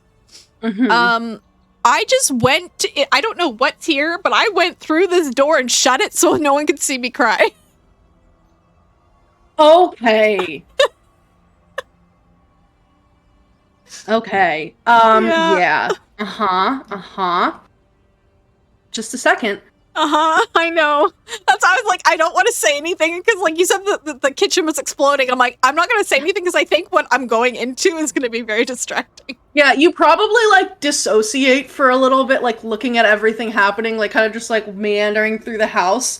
And you're like, I need to just get away, but literally every room, people are doing noisy things. So you go... The only door I could find where no one was going, and I'm like, I need solitude to compose myself. Yeah, you would actually notice that that door to that next room is actually, like, ever so slightly ajar. Oh. And you were able to open it. Yeah, a staircase. Uh-oh. Go ahead. I was just gonna say, like, she's standing in that doorway against the door. The door's closed. She's in here. I don't know what's in here, but she's taking that minute before she even looks up at the room. Yeah. Okay. So you take a minute to breathe. After you've composed yourself, you look up and you see that a staircase runs along the wall of this circular room and climbs to an upper level, much like some of the other round rooms that you've been in. Tucked behind curtains of moss and ivy are numerous bookshelves bearing like ancient tomes, a variety of scrolls, and built into one of the bookcases is a tall oval mirror in a wooden frame. And flickering candlelight emanates from the eye sockets of a human skull resting on an open roll-top desk. It always happens to Clover. She always just walks into the most macabre shit. You would also notice that, like, the wall underneath the stairs, there's, like, something or someone slumped under there.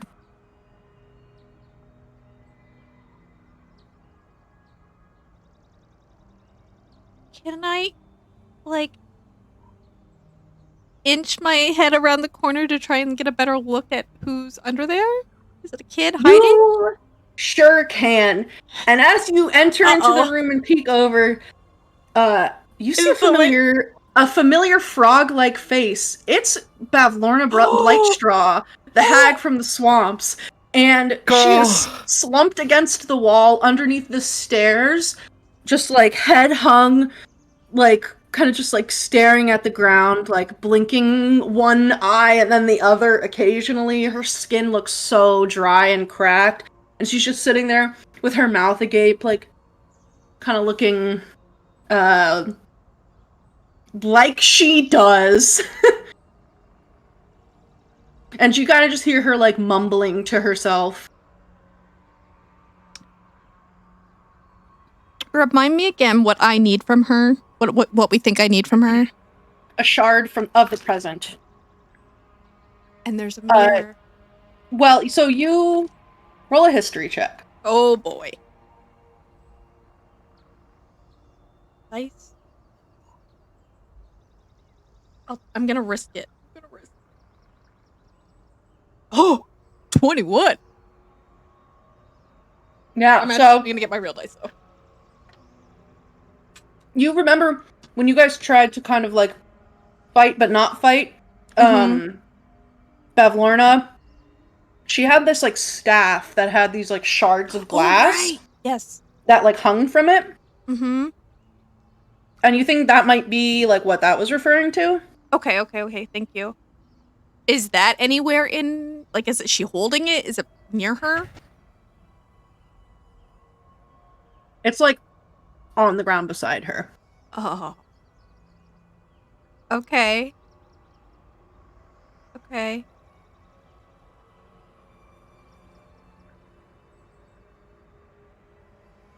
Hmm.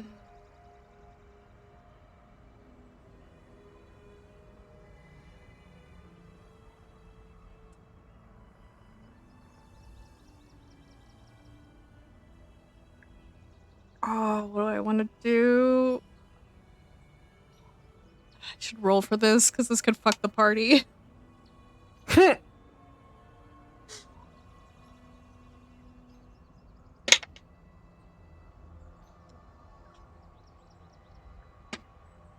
Okay. Mm-hmm.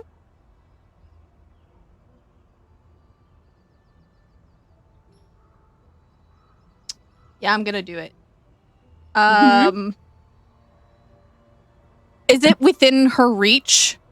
Basically? Okay. Yep. Yeah, I can do it. I'll do it. I'm gonna Misty Step. Okay. What do you do? What are you doing with your Misty Step? Because, you can get like basically right in front of her. I wanna. Like to right there would be where her staff is. Show me where? Do you see this? Can you see the arrow that I'm making? No, you can't because I'm not on the right layer. So, it's like right next to. Can you see this? Yeah. Like right here? Yep. So you can basically Misty Step like right on top of it. Yeah, I want to go like on the other side of like flanking it. Mm-hmm. I'm grabbing it. Yep. Okay. Yep, I'm grabbing it.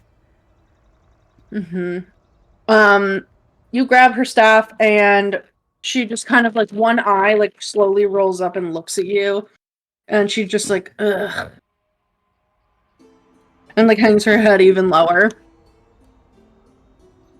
I'm gonna Witter Shins back to the door. She starts like sadly sneezing. Oh. I'm just gonna try and take one of the shards. I'm just gonna take one of the shards. I'm not trying to take her whole thing. I just want a shard. Yeah, you can rip one off. Damn. Yeah, you have to like grab it and pull it off, and you cut your hand in the process of doing so. Fair. And you see the blood gets absorbed into the glass. What do you do with the staff? Like the rest of it?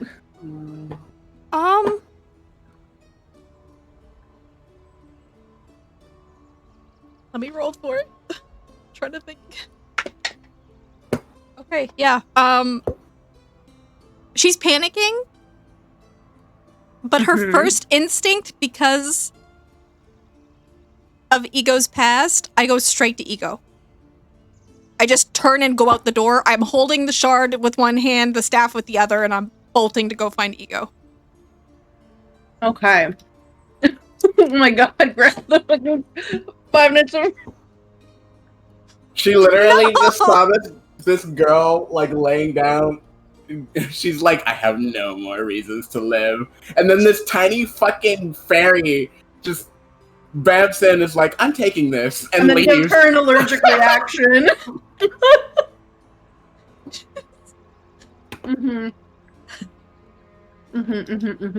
This is like so out of character for her, but I rolled for it, so. Pure instinct at this point. Yeah, when you like open this other door and then close it behind you, like you almost run into Ego. You also see like there's shards of glass on the ground. Saoirse is like crouched over like a bowl with like some kind of concoction going. And it kind of smells.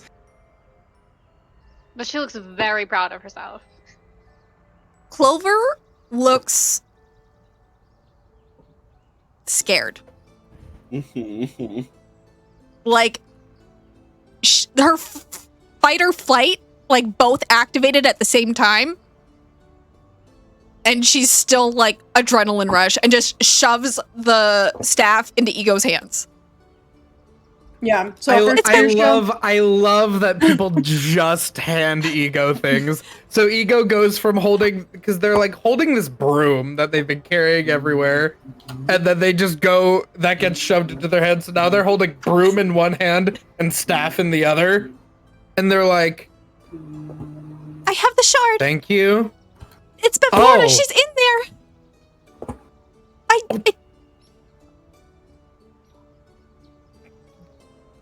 Come on. Okay. Okay. I'm gonna like continue. I'll usher her while following still, because we want to find these lost things.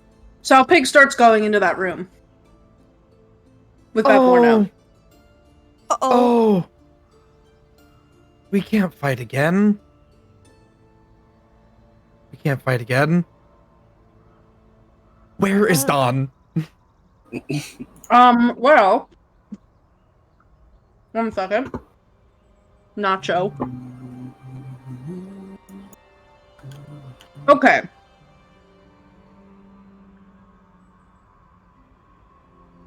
So Dawn. He tried on this dress. This doll both, like, insulted your sense of fashion, but also, like, called you a model, kind of. Yeah. There are children enslaved in this room, and a animated rug dancing around behind them ominously. Mm-hmm. So messed up. What's the vibe? Like, what's the next step? Because Pincushion wants to take you to, like, the little parlor room. Mm-hmm. And would have... what did I just do? Would have, like, started leading you there. What are you doing? God. He kind of wants to stay back so he can get the kids out. But he doesn't know if that's the best idea for now. And he also doesn't know how he would talk Pincushion into allowing, because it's not like he can be like, oh, go on ahead, I need to tie my shoes, because he doesn't fucking wear shoes. So he kind of gives like one last look, and will probably follow Pincushion downstairs, and he's sort of gripping his sword, because he's kind of like, I'm not going back upstairs with the doll. Did you keep your armor on under the dress? It probably would not have fit. Yeah, so you can bring your sword. The armor is in the little changing booth. Yeah. Okay. Sex. Yeah, so Pincushion will lead you down to this door and begins heading through this workshop here. Yep.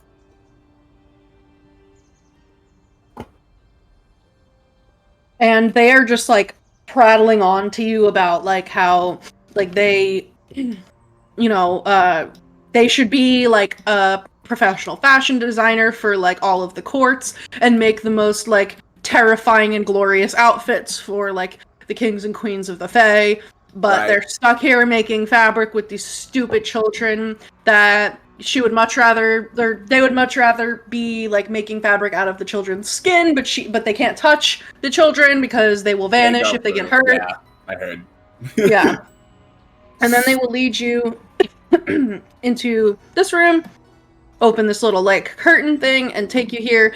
And they see that there are, like, I think, like, the one mimic got absolutely murked. And the other two were terrified, and they're probably just gone now.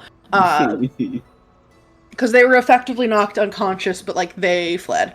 So Pincushion will walk in and see like the signs of chaos in the room because you guys are also like brawling it out. There's like probably some blood in the room from various creatures, and they like gasp, and they do like a little doll move where they like lift like their cute little just like, oh no, like like a funny little like they strike a pose. Yeah. What happened here? What? Where are the chairs? Why is one of the chairs dead? It's not a chair anymore. You shouldn't be seeing this. One of the chairs. Sorry. Jeez. Looks like something crazy happened here. I need to get in contact with Granny at once. How are you planning on doing that, may I ask? That's a good question. I could try the aviary. The who what now? Well, I mean, there's an aviary. You don't know what that word means, I guess. Typical, ignorant to the world of fashion, and also birds. There's this sort of room that Granny keeps with sparrows. And they can carry messages. I'm not really supposed to touch them, but, I mean, if Granny left on urgent business, then I guess I have no choice. You should just wait here, and I'm gonna go, and I'm gonna get a sparrow, and I'm gonna send her a message.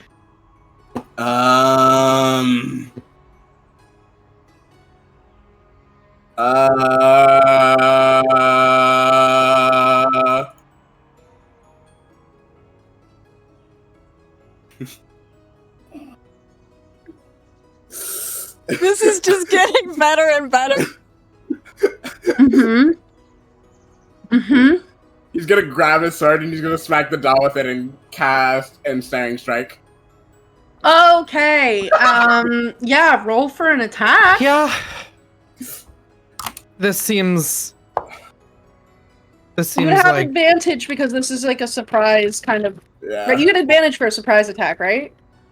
Is that a thing, or am I spreading this information on the internet? I believe a surprise attack is made at advantage, in which case the first one was a 6, I accidentally picked it up and rolled again.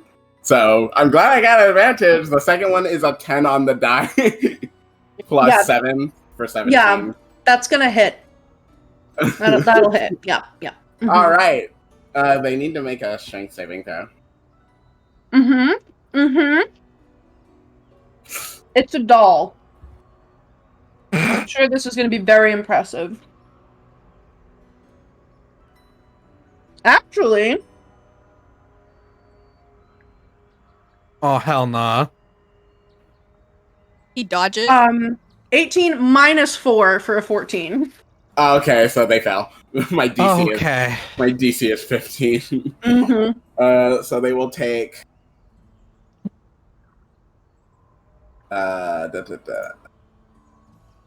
5 slashing damage, and as he just kind of nails them right in the side, with the sword, a bunch of vines bloom out from where he struck them and wrap around them and sort of tie it up with like a nice little bow that blooms with dandelions. And they are restrained. Whoa, my keyboard is being crazy. Hello? Are you good? My keyboard is like Hello? not typing the letter that I'm typing. I hate when that happens. That was really cute. I've had and that fun. happen to me before. Okay. So they fail their strength saving throw. Do they take damage or they're just restrained? I believe at the start of each of their turns, they will take a d6 piercing damage because it tightens and like pricks them, and then they can make another save at the end of their saving throw. But Don isn't really trying to let that happen because he wants to just grab and run back to where all of his friends are. Mm-hmm. Okay, literally just kidnap them. Okay, we need to roll some we need to roll some initiative between the two of us. Yeah, okay. That's a 9 for me.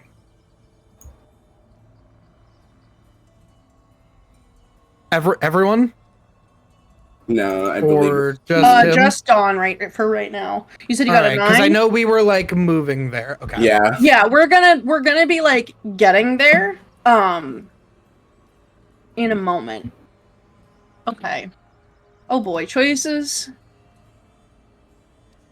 have been made. Mm-hmm. On both ends of the house. I also reached out and grabbed Saoirse on the way out of the kitchen, like just in pure panic, like just putting that on stream. Right. Everybody is making panic choices, and he's like, "Why did I do that? Oh my god, I'm not fucking Aurum." Yeah. But it's his thing. So his energy permeated to all of us.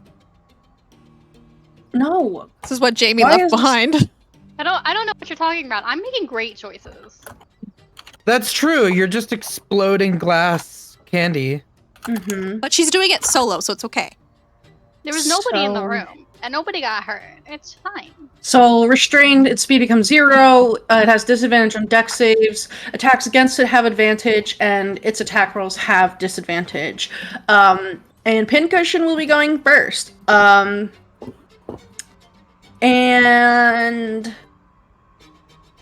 so Pincushion can't move, but they can still like use their like arms and stuff, and still technically like attack. So, Pincushion reaches into the folds of their dress and produce a very long silver needle honed to a cruel point, and they are going to reach out and try to stab you with it at disadvantage. But you do not have any armor on, so yeah, I don't have any armor on anymore. Oh, the same thing twice. Does a 9 hit? No. Yeah. So. Yeah. Pincushion just starts cursing at you. But they missed their attack, so now it's your turn. Yeah. He's Don is like, sorry, grabs him underneath the arm, and he's just going to literally dash across the house. Okay, yeah, just with them. I don't know if I move at half movement because they're smaller than me. They're like pretty small. They're like child size. You can football carry a child. Like yeah, they're like a slightly larger than normal doll. So you can just move at full speed. Oh, it's okay. It's not at the end of their turn they make a save. They have to use their action to make a save to free themselves. Okay. Well, Pincussion's not trying to save. Yeah, so I dash, so I move 70 feet with them. So that's 70. Damn. Here. God, where did you even go? Okay, so you make it to like that work table. Yeah. Football running. Okay, anything else? If he could Misty Step, he would, but I don't think I can Misty Step while holding this guy. Yeah, you'd have to drop. You'd drop him to do that. Yeah. Okay. Next is going to be Pincushion's turn, and Pincushion will once again try to stab you. So, if you grab a creature and move them from where they are restrained, they would not be restrained anymore, right? Because their speed is 0 when they're restrained? I don't know how that works. I think they just can't move of their own volition. I know that. And it depends on what is restraining them. Yeah, I know forced movement doesn't break the forced movement breaks the grappled condition, but I don't think forced movement breaks the restrained condition. Yeah, so generally, as I understand it, if a creature is grabbing a creature and you force them away from each other, obviously you can't continue the grapple because they've gone out of reach. Okay, This is restrained a is more like spell. tied up, right? Well, yeah, Yeah. and it's an ensnaring strike, so I believe the description of the ability is that like you hit a creature and then magically like vines sprout and like wrap around them. Gotcha. Okay, that makes So sense. it's very much like it's very much like a tie wrapped around Yeah. them, so they're kind of do it. Yeah. Okay. Especially with Gotcha. the way I described it, where it's just wrapped around them like a present. Yeah. And it- Okay. So they will still roll at disadvantage then, but they are going to try to stab you again. That's not. They're not. I don't think. Where are you, bud? 7. That doesn't hit either. These Okay. just missing, by the way. It is your turn. I am going to dash again. He's literally Okay. just trying to run to find literally anybody. Mm-hmm. So he's probably, when he gets through here, 70 feet, he's probably starts going, hey! Help! Okay, and so then, for Clover and Ego, and then Saoirse, once the candy is finished, are you like hightailing it out of here? Yeah, it's finished. Candy. The candy, the violent food. Like, what are you guys doing now that you know that Bavlorna is in the other room? I was going to get Don. Okay, so- because Mm-hmm. because it's sort of like no idea where Aurum is right now because he's out with the kids, and don't want to lead Bavlorna to the kids. We have the staff, so I like Ego's like she's going to come after wherever she thinks the staff is. I haven't found Dawn, so either I want to be near Dawn or Dawn somewhere that isn't immediately visible, and therefore maybe we can hide. Mm-hmm. And think about how to get his lost things in a second, either by luring her out of that room and then sending someone, like back in there to grab it, or if it's like, are we beating up 2 witches today? Right. Okay. So then, in this time, you would be like running, like basically across the kitchen into, likely the you really only have like one. I mean, you can technically go outside over here if you wanted to go outside, but then the only other direction other than the room with Bavlorna is going to be the portrait room. Yeah. You want to go that way? Yeah. Okay. Yep. You are able to run, and you're able to get into like the portrait room. We're gonna do one more round with Dawn and Pincushion, and then I do believe you guys are gonna meet up. So one more try at a stab. Okay. Oh, that's cagged. Uh-oh. This might do it. 10 to hit. I believe that is my armor class. All right, you're not wearing your armor. Yep. A 10 does hit? Yes. If I don't have my shield on, I but don't I'm think going you to say I'm would. not going to. Yeah, I was going to say. Actually, it doesn't because of my cloak of protection. Oh, okay. That's right, Nice. that increases it by 1 point. 1 point, that's all you need. Hold on, let me see. Let me check something really quick. Let me see if I have any chat rewards that I could redeem. Oh my god.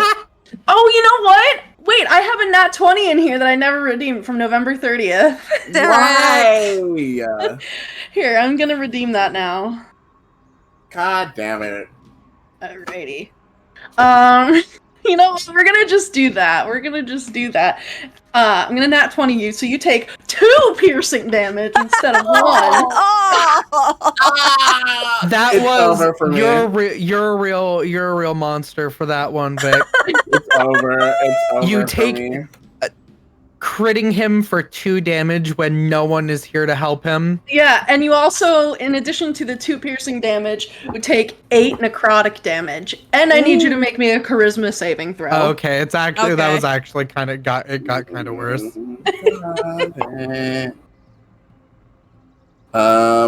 on the die, so 11. Okay, you fail. You have become cursed. Your speed is reduced by 10 feet. And you need to roll 1d4 and subtract that number rolled from each ability check or attack roll that you make. I'm cursed. Okay. Mhm.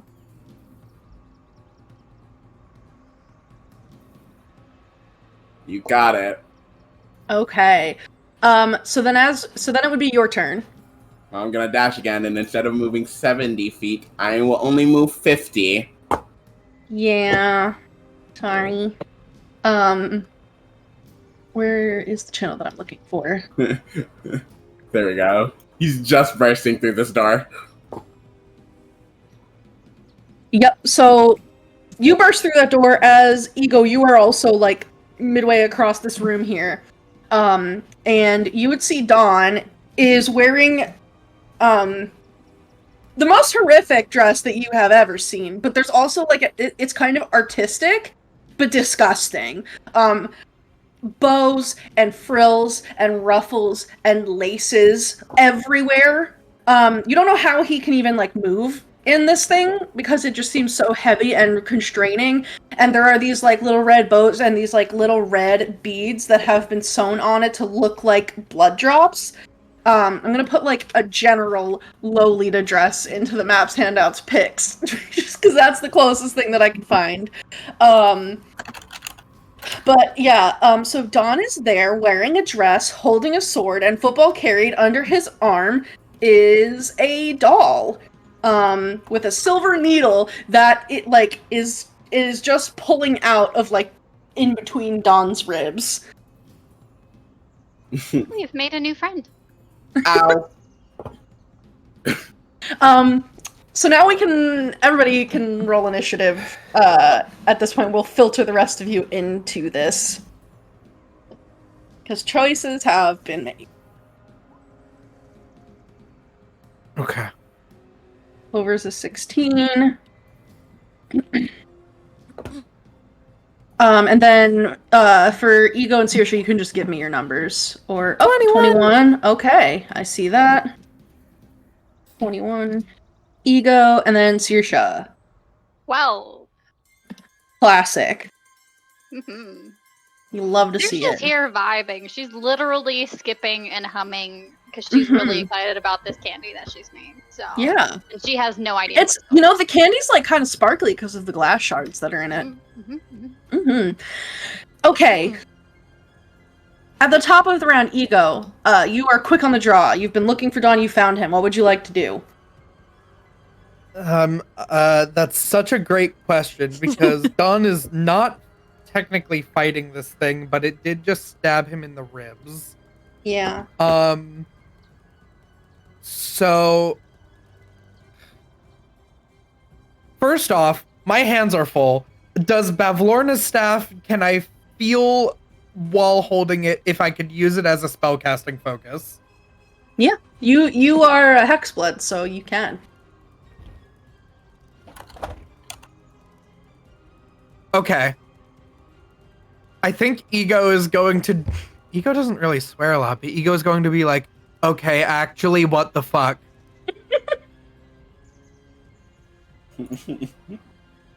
And go to cast a harmful spell on the puppet unless Dawn's like, no.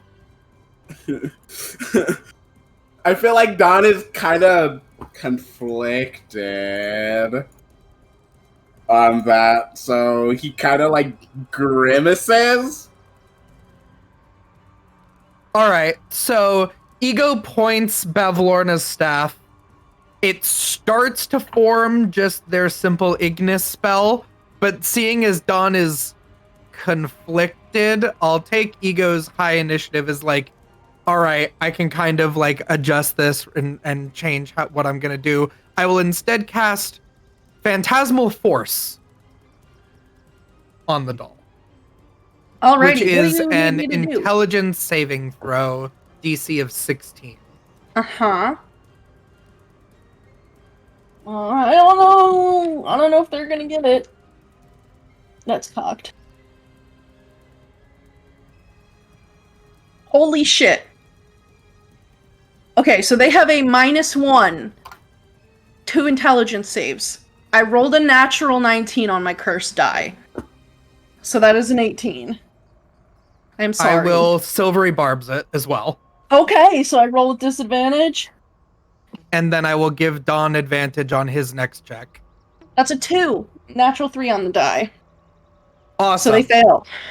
So Ego feels the power in Bavlorna's staff and goes to point and kind of warp the mind of this little doll. And as they feel her about to resist it, I twist the staff, and one of the shards of the past alters the reflection just a little bit. And then when they see themselves, that little piece of glass looks like it cracks, and they see their reflection in a bunch of different broken splinters. I get to make some kind of phenomenon that fits in a 10-foot cube that is perceivable only to the target, and they fully believe it's real because they would have to make a check otherwise. And Phantasmal Force is not a charm, right? No, it is just an illusion. Okay. So I'm going to make them see Nightshade. Okay.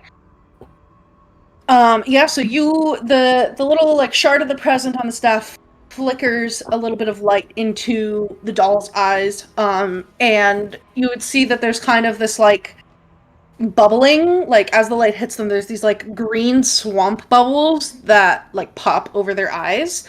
And then they look up and they're like, Granny? Granny, it's not what it looks like! Granny, I'm actually the one capturing him! I'm not captured! Let's see. Treats the phantasm as if it was real. Target will rationalize any illogical outcomes from interacting with the phantasm. Phantasm includes sound, temperature, and other stimuli, also evident only to the creature. So could I make the Nightshade kind of put a finger to her mouth and be like, "Don't worry, everything's under control here." Yeah, you can. And the doll's like, of course, Granny. Stop stabbing him, though. Oh, so you do know him? You are meeting with him?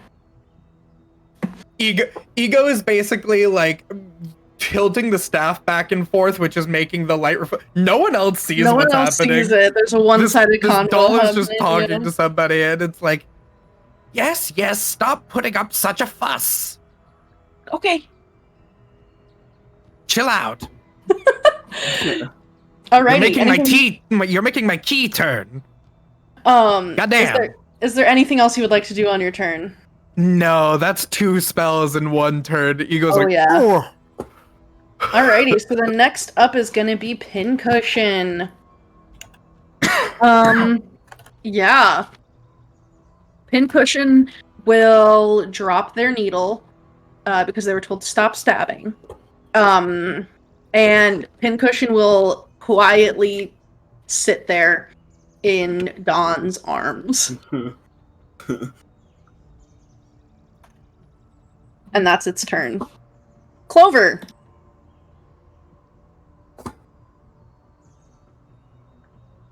I'm gonna pick up the needle and back away.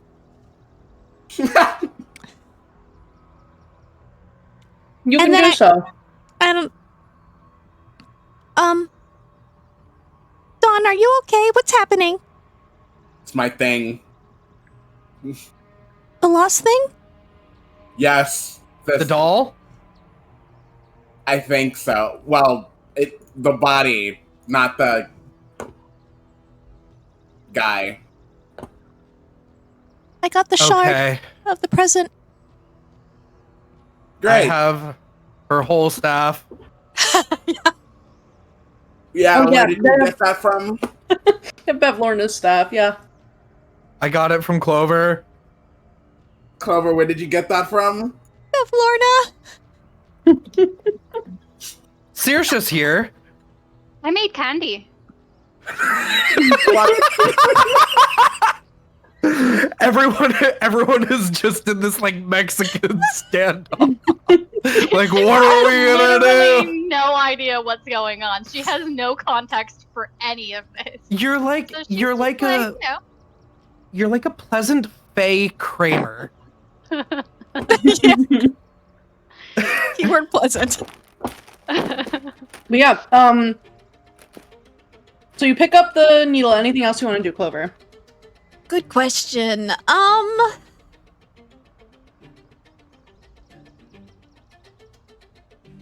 I guess I'll just hold a chilled touch for anyone that follows us. Like if Bevlorna's coming behind it, like I'm gonna turn around and just hold. So I think we're gonna be ambushed any second. And just put my back against Ego. That's my turn. Okay. Holding, Saoirse. brandishing the needle. Yeah. Saoirse, everyone's really hype. Yes, she has no idea why or what's going on. What exactly are we doing right now? No clue. Okay. We need the What shard. should I do? See if We need Bavlorna's. I don't know. Can we actually just leave? Do we have everything that we need here? No. Well, your lion friend is missing. Ugh. There are more kids upstairs. That's true. Then we might have to deal with Bavlorna. Do I know who Bavlorna is? Hmm. Because I don't think I got any like hag information. I know about Zybilna. Yeah. But Roll I a history don't- check. You'll see what you know from your time in the pain hole. Cool. Okay, so I rolled a natural 1, and I have a -1 in history, so that's a 0. There are all kinds of people that came in and out of that kitchen. Who knows? You weren't even sure which one was Granny half the time because you were just like hanging out. Okay. Sure. Okay. I don't know who that is or what's going on, but I'm here to help. All right. How about We can leave. No, you go. I was just gonna say I can give her the rundown mentally if we just wanna move. Get away from this door. Well, we need to get the kids, and someone needs to deal with Bavlorna long enough to deal with the kids, and then we can all just leave Loomlurch. Do you want me to do that then? Deal with Bavlorna, whatever that is. Well, how? You know. Do you know how to run Widdershins? I don't. Yeah, of course. Yeah. I don't. Yes. Wait. She Everyone probably knows doesn't. what that is. She probably doesn't know anything about you. We've already made a deal with her. If you just run up to her and start running Widdershins, that will make her go in. It'll make her be allergic, and we can go get the kids. Would it be better if there was more than just me? More people running Widdershins, the better. Does it have to be people? I don't believe so. I don't think so. I'm going to conjure animals. Oh my god. She's gonna get all of the wood. So yeah, she does full on like Fiona song, and then just a horde of like squirrels and birds and raccoons and yeah, all kinds of creatures. Mice, of course. Just like come gather around her, and she is going to head. Where am I going exactly? That door, right behind the like Okay. the other side of the kitchen. She's underneath the All right. stairs. She's not Do you moving think she a likes lot. candy? She's Mentally, with Saoirse. she's really evil and bad and has made this place horrible. Do not make friends with her. You can't respond. You can't respond. Respond out loud. Yeah, she'll respond out loud. She would anyways, I think. 'cause That's true. Saoirse's- Yeah. Okay. All right. I mean, She and her evil sisters. people need friends too. Yeah, but she and her sisters are the reason why Zybilna is stuck in time. We need to. Oh, We need maybe to stop I'll them. ask her about that. All right. Good. All right. Maybe.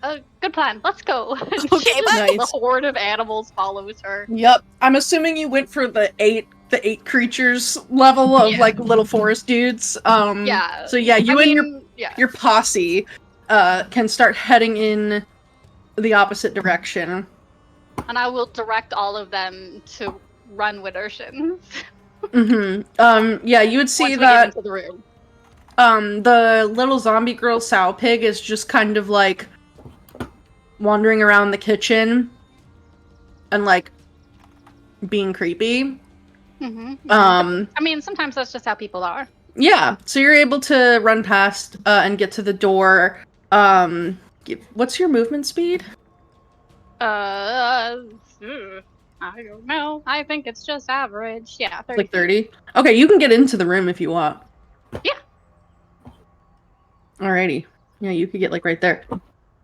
And you walk into this like library kind of office study, if you will, and you can see underneath the stairs, slumped and just like looking very, I think morose is a word that means things. Very like sad, is this like frog-faced woman with these like two long limbs and stringy straw-like hair, dressed in rags. She, from this distance, even like reeks of just like swamp. She's very like swamp ass. And she has these two big like bulging eyes that are like moving in different directions. Her jaw hangs agape and she has like, these like crooked moldy teeth, and her skin is just like so dry and cracked and scarred, and it looks like she's almost like encased in like a shell of like shed skin. And she's just like sitting under there and is just like head hanging, looking very gloomy and sullen. How do I fix Zybilna? What? They said that you were the one who made her frozen. So how do I make her not frozen? You don't want to talk. Go away. Well, I could just have the animals run around instead, if that's what you prefer. You don't They mean... know. Oh, yeah. What do you want to know? How to unfreeze Zybilna? You can't. Oh, I can do anything. You just got to tell me how. I'm not so sure that you could. I mean, try me.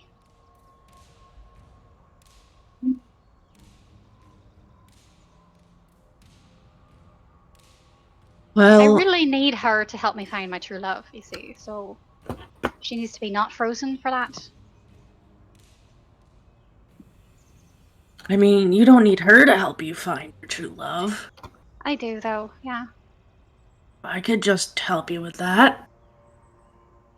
I don't think so. Are you sure? Pretty sure, yeah. There's a whole, like, curse situation where I've got to, you know, find my actual true love and not whatever you're going to throw at me. Mm-hmm.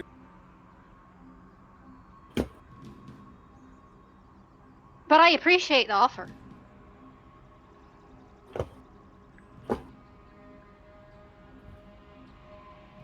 If I tell you, will you leave me alone? I'm kind of busy wallowing in my misery here. Sure. Fine. There's a cauldron.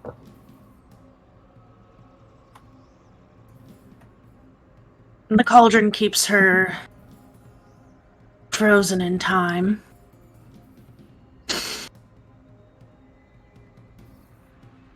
But only a poem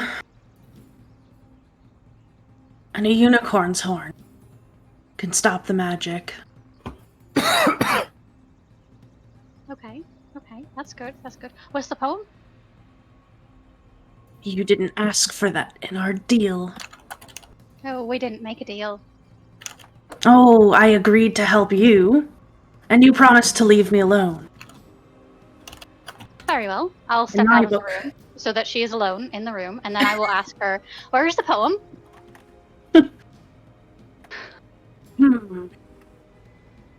My memories... I find it's a bit foggy. Are you sure you don't want some help finding your true love?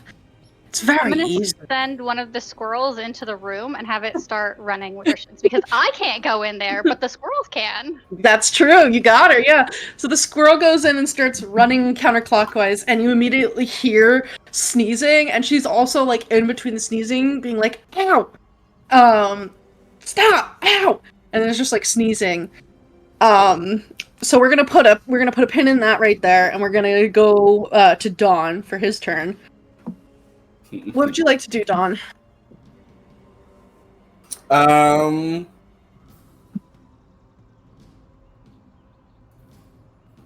He's going to say, we can get the kids and stuff, but I don't know what... We need to figure out what to do with this doll. I'm not... There's something inside of it. Kind of looks over at Ego and says, they said that they were made by Baba Yaga. There's a couple things I've been learning about Baba Yaga. Are we like still in pseudo initiative, or can I manipulate my spell a bit? We are still kind of in initiative. I'm letting you guys have the time for like conversing, but we're technically like still in initiative. So if you want to like do a thing with your spell, that would be on your turn. I will. You just keep. Leave it with me. Okay. He'll put it down. Okay. You can put the doll down. It's wrapped in like little vines and like dandelions and flowery things. Anything else you'd like to do? He'll say, I need the doll, but I'm quite sure I don't need what's inside of it. So if we can get that figured out, that'd be very nice. I'm gonna go tell the kids that they can get out.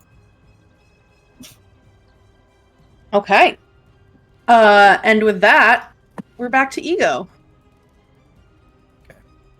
Ego's going to gesture at nothing and be like, Miss Granny Nightshade, could you please explain? Because it's been a long day.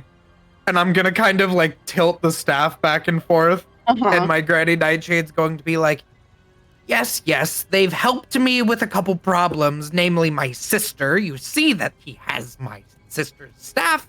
So, I said that we could give him back what we have borrowed. The Satyr Man. But Granny, that you gave me this body because the other one was ruined. What am I Tit for tat, dear, will make you a newer, better body. But a deal's a deal. Always. So you're just gonna take this body?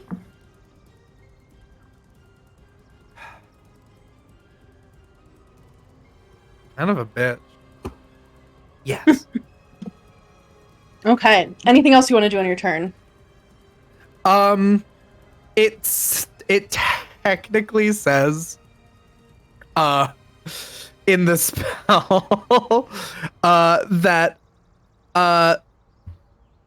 if the phantasm has done something that could be perceived as harm to the creature, I can deal psychic damage to it. I don't know if saying something really messed up to it is constituting that.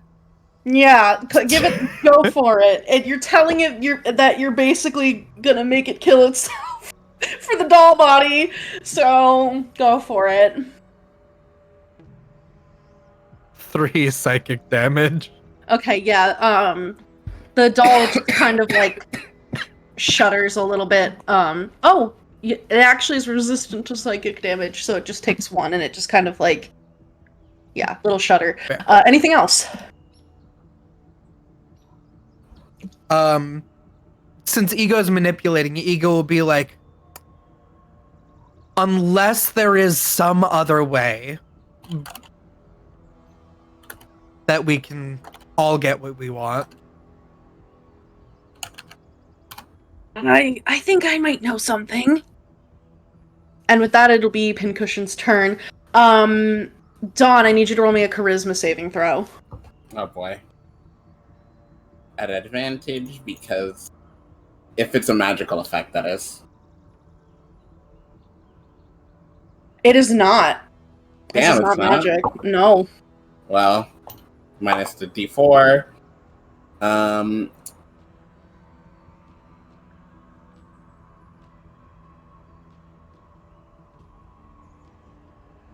21.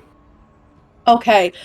There's a moment where like you make eye contact with the doll, and you, for like a split second, feel your consciousness swap into the doll's body, and the doll's consciousness swap into your body, and you're like, "Fuck no!" And you push back to your own body, because you're like, "I'm not being puppeted today." No, not after those dreams. Yeah. So the soul swap effect does not work. God. And the doll like gives you like an evil glare with its dead eyes and says, "Well, if you're going to resist, then I guess I can't give you this doll body that you want." I'm not going to be forced into the body of a doll. Well, you all said you wanted the body, and if you need it, I'll give it to you. I just need something to walk around. You don't need that meat suit. You'd look better as a doll anyway.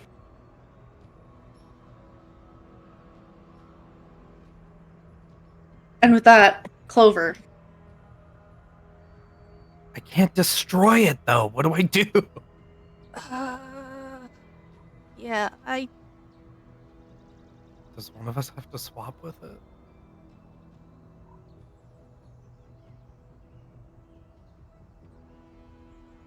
I mean, my body's being hella cursed and might like destroy the world. So like, I could do a little swappy poo.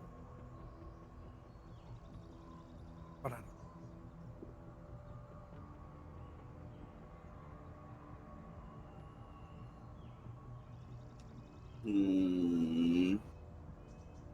This is such a stretch, but I have extra trinkets. Is any of them kind of like the chess piece with the dancing satyr? Oh, to offer like a different. To offer like a different body. Yeah, we just need something that can be used as a body. Let me look. I have 5 There's extra a trinkets. dead mimic in the other room. There is a dead mimic in the other room. There is a dead mimic. Doesn't want to be a chair mimic. Roll just like a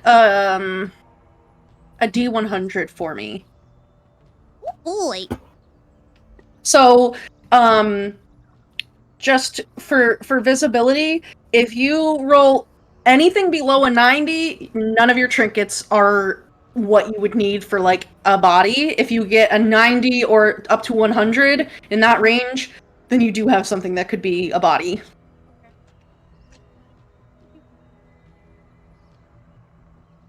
Okay. No.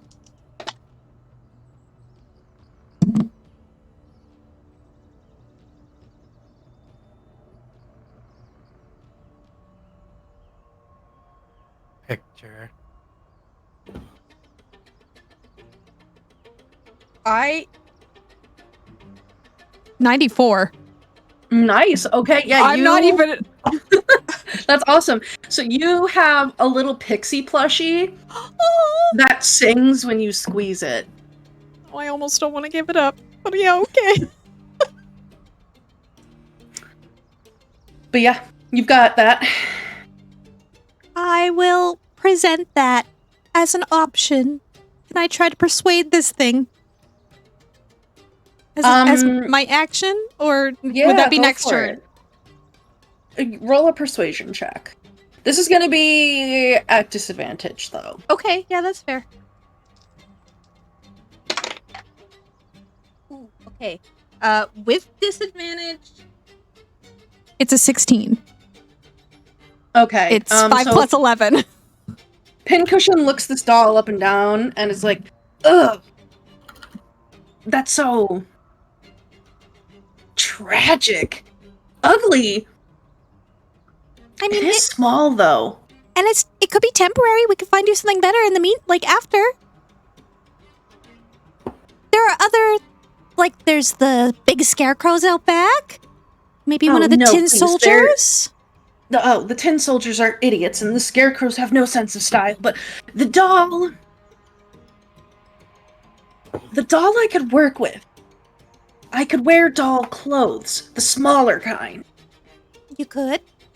And it's less fabric that I need those idiot children to make in order to design more outfits for it. Oh, you know what? Can I, like...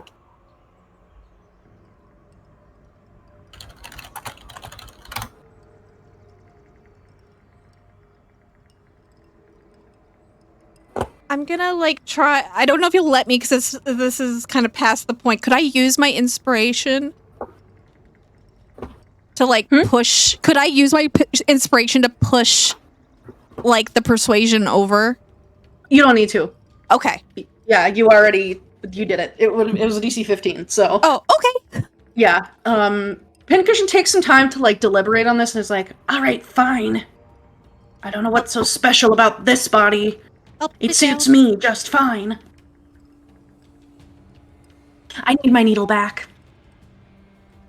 I'll give it to you after you let body go. Well, I can't let this body go unless I curse the body that I'm going into and then swap my soul into it. And I can't really curse it without the needle. So... Which is why you stabbed Dawn. Well, yeah. Okay. And I could have gotten away with giving you all the body back and not being harmed myself if it weren't for you meddling kids. And when he says that, I'll slowly hand the needle back over. Okay. And your stupid... cat? Cat, birds, animals. I don't know. But yeah, We got so... Aurum out there. That's true, you do. Someone needs to basically, like, you'll have to, like, put the plushie down in front of the doll, and then it will, like, and it will stab the doll, and then you kind of see, like, after a moment, the, like, wooden button-like eyes on the wooden doll kind of just, like, go slack and in random directions, and then the wooden doll just collapses into an inert pile, and then the plushie, like, begins to move, and you would see, like, the little stitched seam for its mouth rips open, and it's, like, little, like, eyes begin to move, like, these little, it has, like, those little glass bead eyes, and then it'll look up at you. Well, What am I trinket? it's done.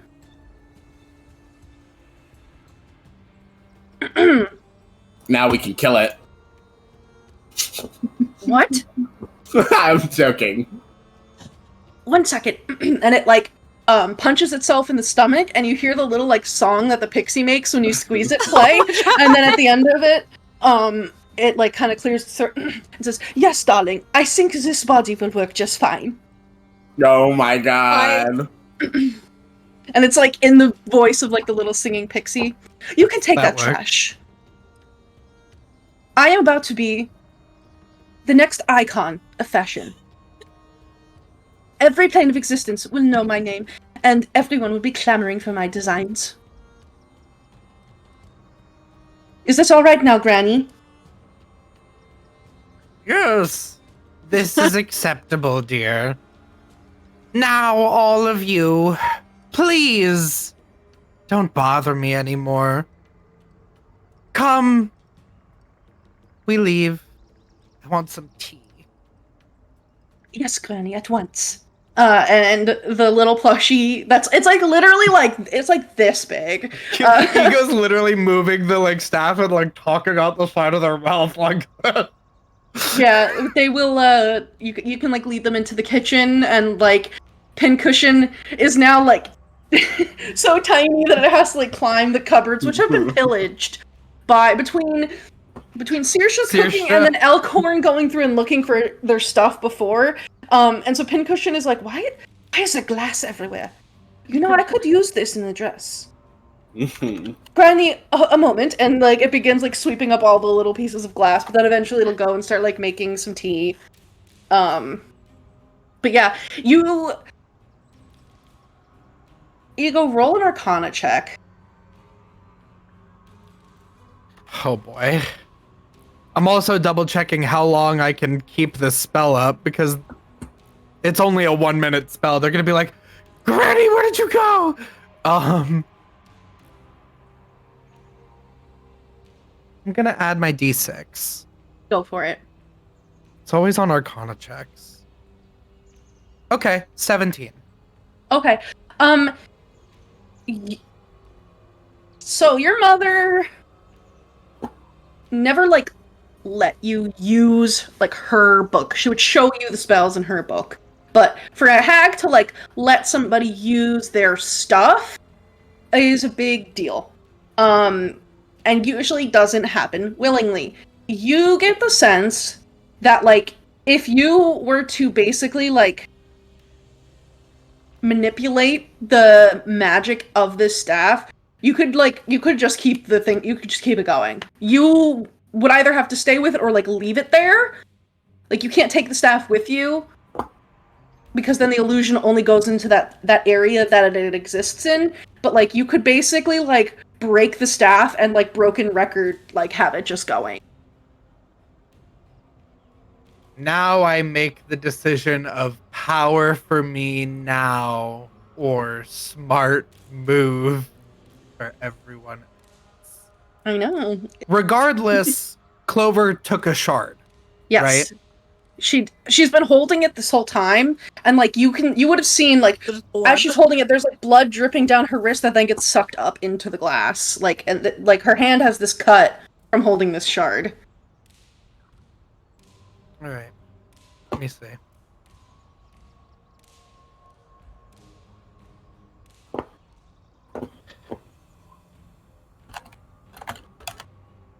Nah, I gotta stay in character motivation. This is a hag staff. Ego's gonna. We haven't left yet, but Ego might try and keep it. Okay. Alrighty. I'm not gonna break it right now. So, the group of you has acquired an inert doll that looks like Child Dawn. Saoirse has made some very interesting Fae candy. Fae choices and Fae candy. Several of the children have got out, but just to kind of like wrap on like the status update, you now know that there are 2 children in the sewing room, which let me make the... So L9 over here where the rug of smothering is, there are like 2 children. And you were told about all of the children that are like here. let's see, where are all the lost children? Oh my god. Let's see, where is it? You would have been told that there were a total of 11 children, and you have successfully helped to save 1, 2, 3, 4, 5, 6 of them. So 7 and 8, are in the sewing room. There are 3 that are still not accounted for. Oh my god. But we were told they might be in the mill. Yes, and you have not been to the mill yet. So, that's like where we're at. You guys have not found Will of the Feywild. You do not know where he Will, is. What are you doing? We've been here for over an hour. Yep. I wonder where he is. I'm starting to get worried, actually. But yeah, so we dealt with Nightshade. So.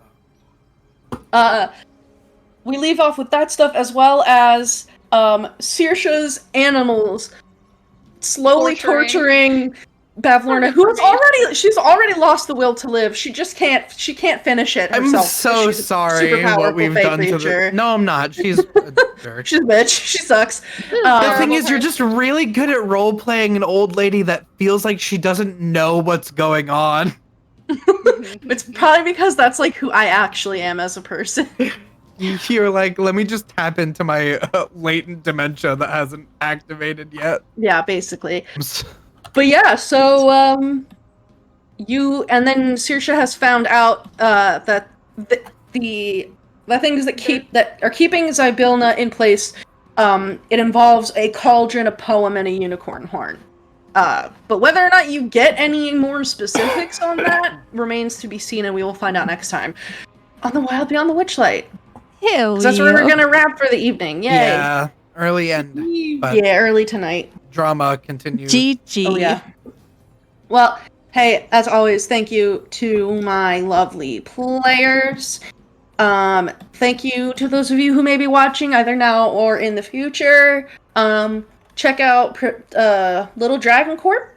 Check out Cardboard Castle Games. Check out Sirenscape. Check out Suncraft, the Discord bot for TTRPG like music, and now they have a Soundscape bot. Join our Discord. Subscribe to our YouTube. Follow us on Twitter. I think that's it. Is there anything else? You got it. Okay. Yeah, we're good. Right. So the next time, you're trying to, like, make food after being starved for you don't know how long, but you've never actually, like, been in a kitchen or seen, any ingredients, or ever learn how to read a recipe. Don't forget to add your proficiency bonus, and we will be back here next week on The Wild Beyond the Witchlight. Yippee! Yay! Love you, bye! Yippee! Love you, bye!